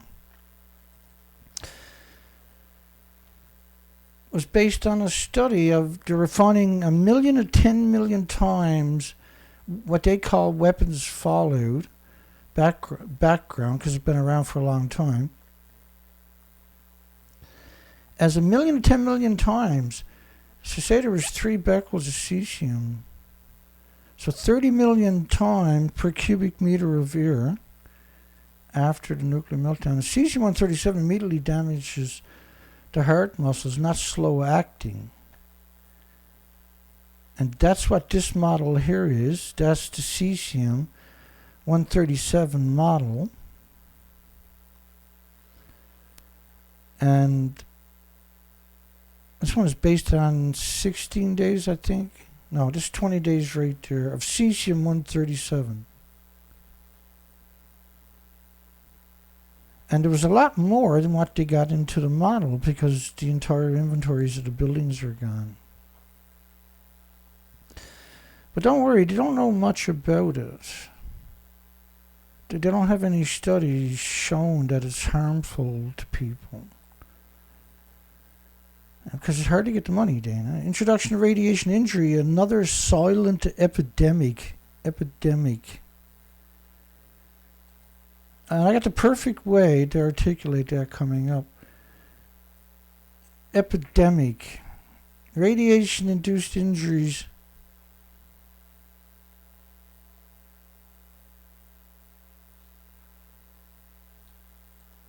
Epidemic. There we go. Let me do that. So just, radiation-induced injuries to the pathway, but they don't have any evidence that it harms humans, of course. Radiation injuries to the heart. These are all studies, but they don't have any evidence this is harmful to humans. Cardiac injury following treatment for breast cancer with radiation, but they got no evidence. It's radiation-induced, but there's no evidence that it harms humans. There's zero evidence. Radiation-induced kidney, induced. But there's no evidence showing that it's harmful to humans, Dana. Hypoxia associated with chronic radiation-induced lung injury. Radiation-induced lung. There's no other medical treatment out there that has these side effects. I'm laughing because otherwise I scream, right? Blood spinal cord barrier disruption, central nervous system. If you had a drug out there that had these attributes, you would pull it off the market immediately. Radiation-induced lung injuries, radiation-induced bowel injuries. Do you know of a medical treatment that has these attributes and is still inflicted upon the entire population, which are expanding into impoverished countries at a phenomenal rate through the International Atomic Energy Agency, no less? Laser treatment of severe radiation injuries. Radiation treatment of severe radiation injuries. Radiation-induced kidney injuries, breast radiation injury litigation, central nervous system, injury to the cranial nerves, proton death machines. Property protects the lungs from radiation-induced injuries, radiation injuries to the head and the neck. But there's no evidence because it's hard to get money, Dana, for those studies. Assessment of radiation-induced brain injuries. If it was dangerous, we wouldn't use it on people, Dana, of course. Regional lung injuries, small bowel from radiation injuries, radiation-related breast injuries, radiation intestinal injuries. Vitamin C uptake may save lives after a radiation accident. Vitamin C uptakes may save lives. Radiation-induced brain necrosis. You see that with children all the time just before they die. Radiation-induced normal tissue. Normal. But there's no evidence, Dana, that this stuff is harmful to children or vulnerable elderly or women. It's all totally safe. The International Atomic Energy Agency said there's no side effects whatsoever. Radiation-induced rectal injuries. Spinal cord recovery from radiation, injuries. Radiation injuries to the aorta and the heart valves. Patients with radiation-induced bowel injuries. Yay! Sounds so much fun. Radiation injuries to the central nervous system, but there's no evidence this has any adverse side effects. But, it's a little hard to get money to study that, Dana. And that's why, but they're working on it. They'll get there in a couple of 100 years. Your glands, liver disease from radiation, bile duct injuries from radiation, but there really isn't any adverse side effects. Experimental study on acute brain radiation injury. Acute brain radiation injury. Acute brain radiation injury. How can you do that to another human, I wonder? Robert Gale. Radiation-induced brain injuries. Radiation-induced brain injuries. Oh, other studies like radiation-induced brain injuries. So why would you keep doing that over and over and over? That there's so many studies if it was so successful. Brainstem injuries. I want some of that, baby. Give me some of that shit. We should be able to buy that at the local corner shop. That sounds great. I could do it with radiation brain injuries. Just eat Japanese food, Dana. Language decline after brain radiation therapy. But there's no studies showing any adverse side effects, Dana. And there's not a lot of money available for these types of studies, unfortunately. I hear you, Doc. Recurrent brain tumor from radiation injuries. Study on radiation-induced brain injury after radiotherapy. And all of these are induced by radiotherapy. How can you call it radiotherapy with all these attributes? How does that work? What are you doing today, honey? Radiotherapy.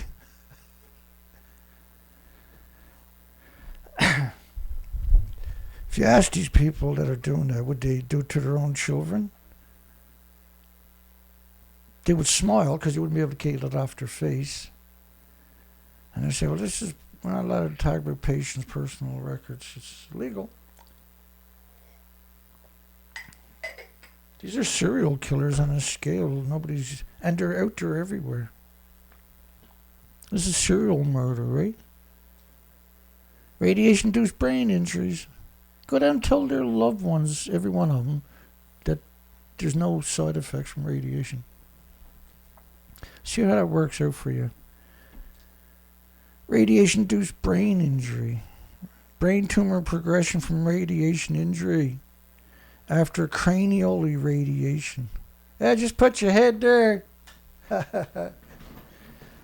Hang on, I gotta get in the next room, the lead line room, before it turns this fucking thing on.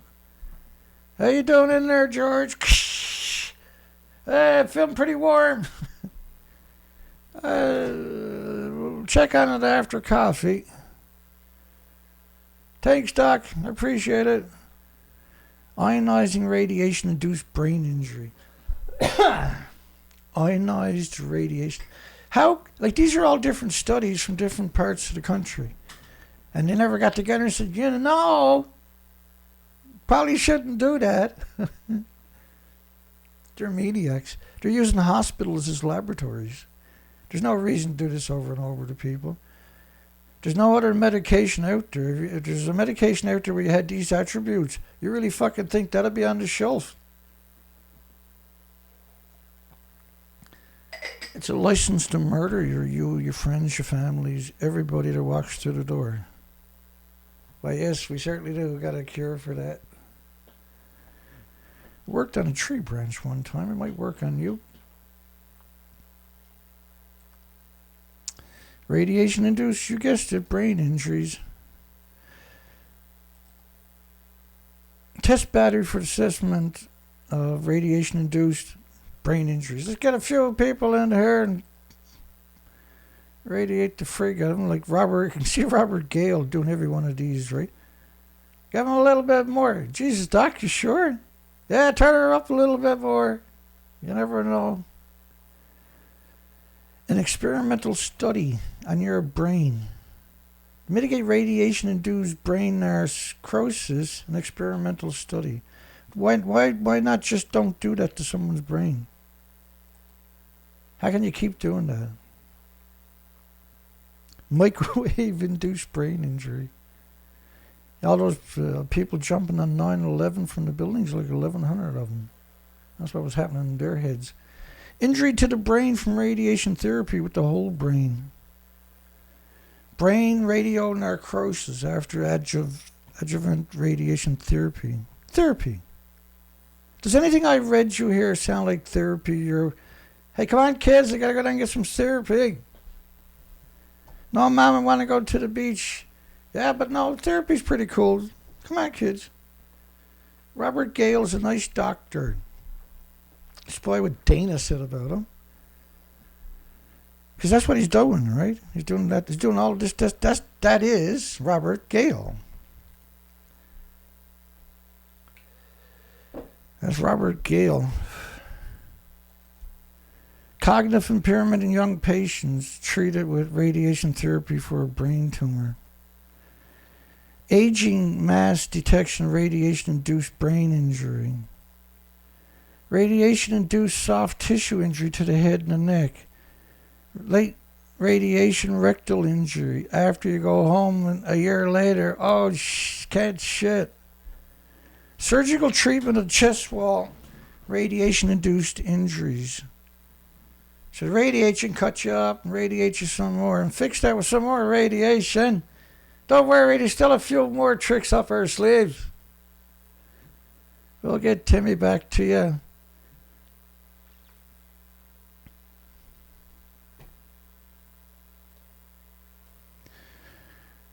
Oh, to be a sadistic monster.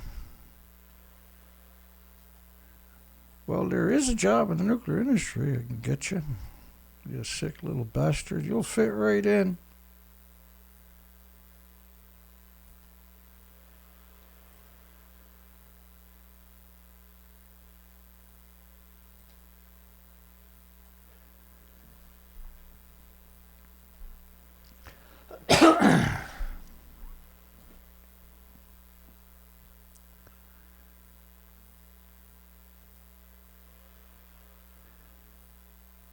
Death of all or the cells in an organ tissue. Radiation injury to the cranial spinal column.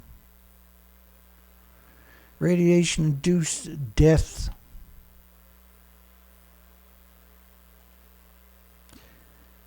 So how yummy does radiation therapy?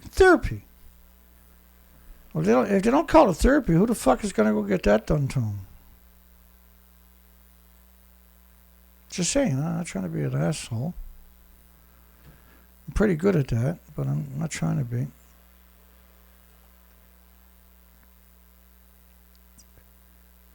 Let me see if I can find what I'm looking. I think it's in the next window.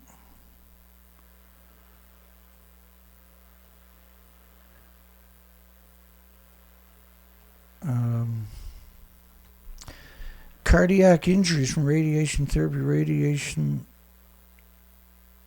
I was just trying to find a story to bring it all together, to give that human side. So let me see if I can find that story I'm thinking about. Only thing is, it's been a while, and I know where it should be. That doesn't mean I can find it, or maybe I can. Let's keep doing this, let that load up. Radiation injuries to the lower digestive tract. Radiation injury to the human kidneys. But there's not much evidence of radiation harm. We don't have a lot of evidence of radiation harm, Dana. Because it's hard to get money for the studies. Insufficient fractures of the femur 18 years after radiation therapy. Brother, if something fucks me up 18 years after, that's not therapy. That's the farthest thing on the planet from therapy. And I can guarantee you any pharmaceutical on the entire planet that had a billionth of these attributes would have been litigated and out of existence a very long time ago. Surgical treatment of radiation injuries of the colon and rectum. Fucking Nazis had nothing on these people. Radiation-induced eye injuries in dogs. Because it's not just humans they barbarized with this stuff, is it?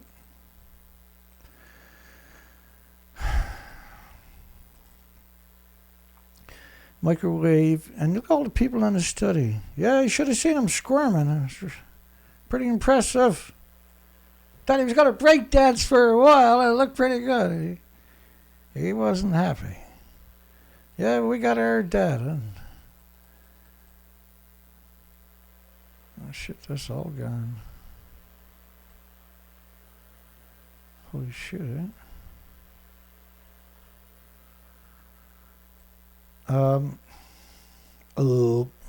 radiation-induced skin wounds, but there's not much evidence shown that it's harmful. Surgical treatment of intestines, radiation injuries, several decades after radiation therapy. The nightmare never goes away. Radiation-associated cancer risk among injured children and treated at different trauma centers. They love you so much. Eugenics movement calls for eco-dictatorship under United Nations rules. Global warming alarmists call for eco-gulags to re-educate the climate deniers.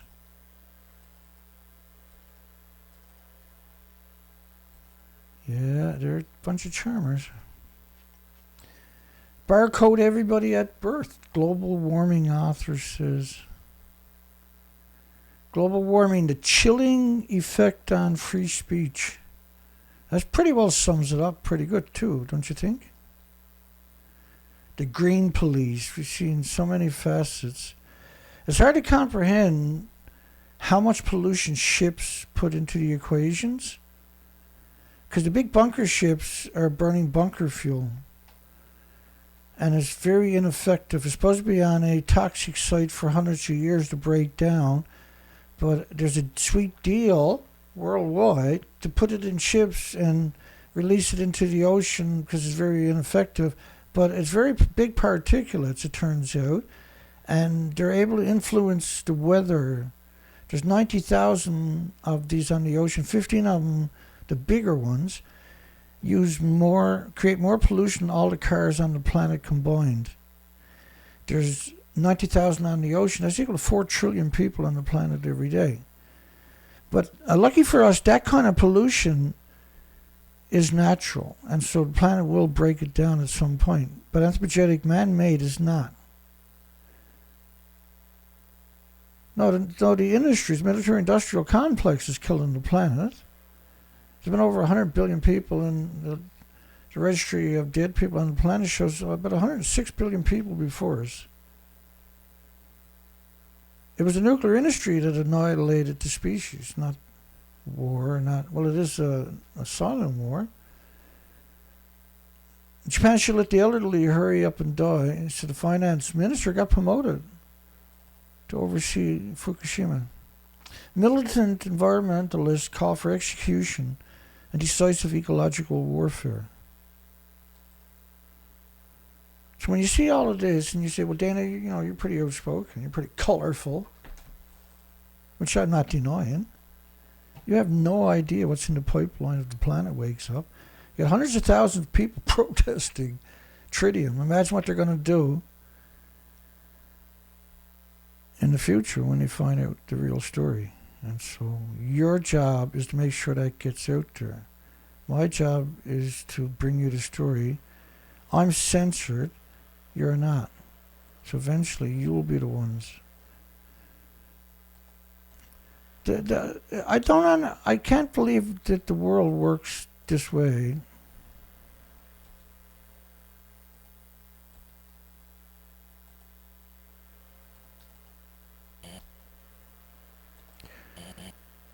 But they're growing food right alongside of 1-ton bags of radiation.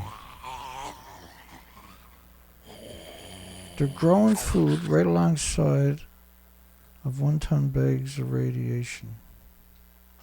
So let's just go back into history. Just hang with me, because I can expand that. I can expand that and make it bigger for us. About right there. So go back in history to all the radium. They actually had radium fireplaces, get sick and die places. They had radium heaters, and they're showing children. Radium light bulbs, glow-in-the-dark light bulbs. 20,000 tubes of radium, surplus war stores. So, who knows where that stuff got buried in your community? Radium heaters. They had radium hand cleaners. Man, sick bastards. They had radium foot warmers. Oh my God. Radium bubble gum. I don't know what the frig. I'm afraid to ask. Radium heaters. Wait for it. Beauty products made of radioactive radium. All these people died that used this stuff. Brutal deaths too. They have radium jugs where you pour water in these radium jugs and then you drink the water and get sick and fucking die.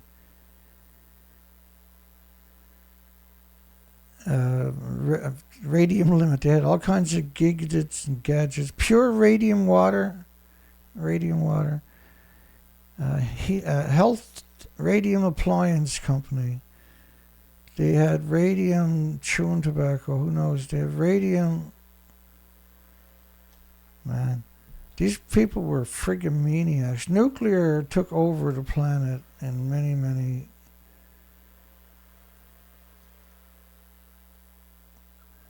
And so when you go back to all the radium health problems, radium. So, like, this freaks me out when I see radium foot warmers. Where's it to? That freaking freaks me out when I see that one. And radium hand cleaner.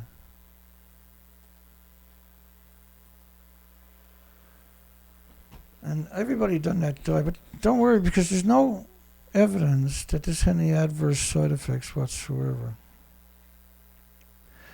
But they got the upper hand. That's what they do. They got the upper hand. Troubled nuclear fuel reprocessing plant receives safety approval.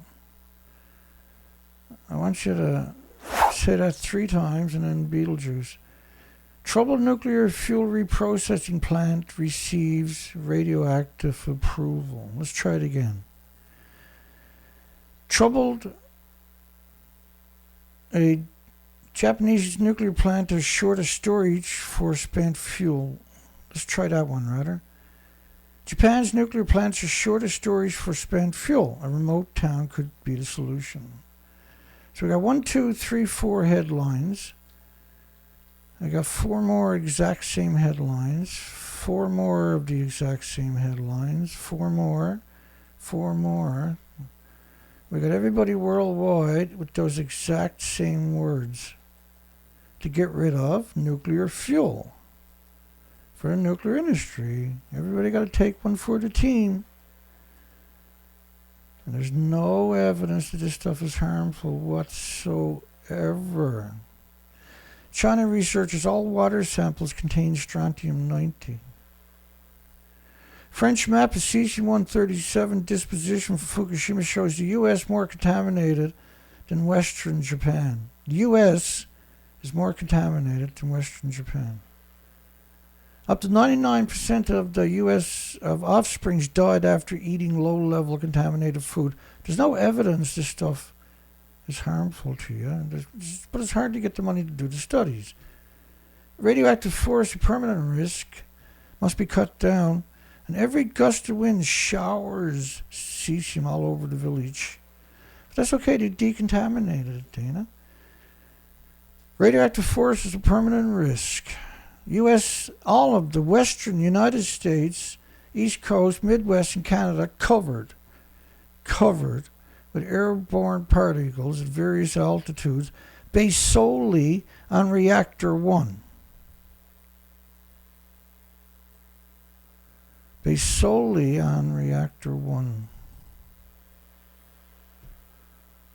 This is normally where I bring you a picture of. We're here to get a briefing on the on.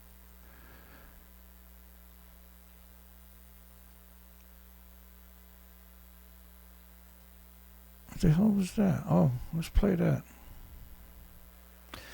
So they got nuclear plant crisis.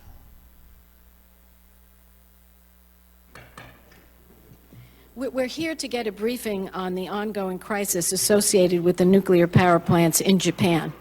I'm very privileged that we have the executive director for operations at the NRC here, Bill Borchardt.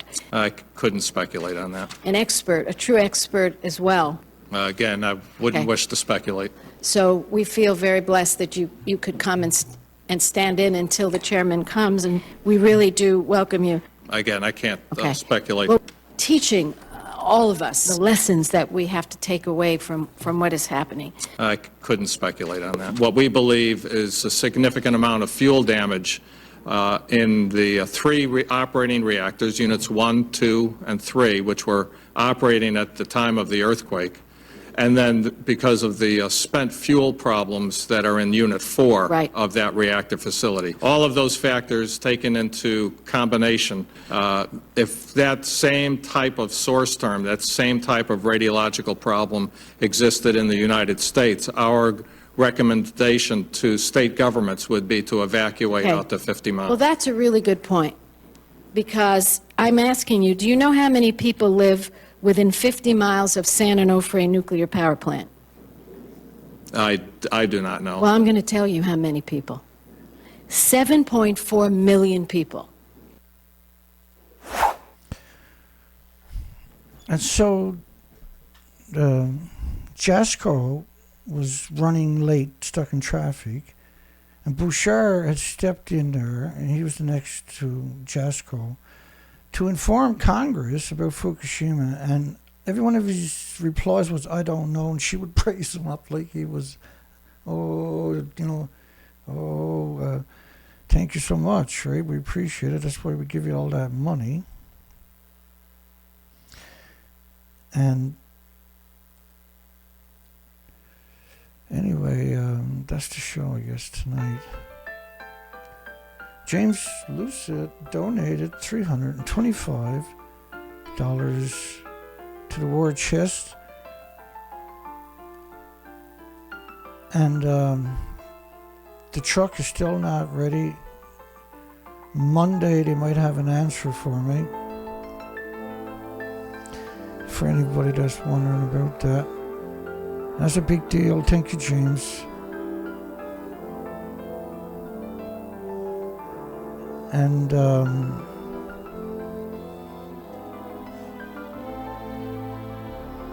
we'll see everybody on Sunday night. We ran a bit late tonight, 2 hours and 20 minutes by the looks of it. But remember, there's no studies showing radiation is harmful. It's hard to raise that money, Dana.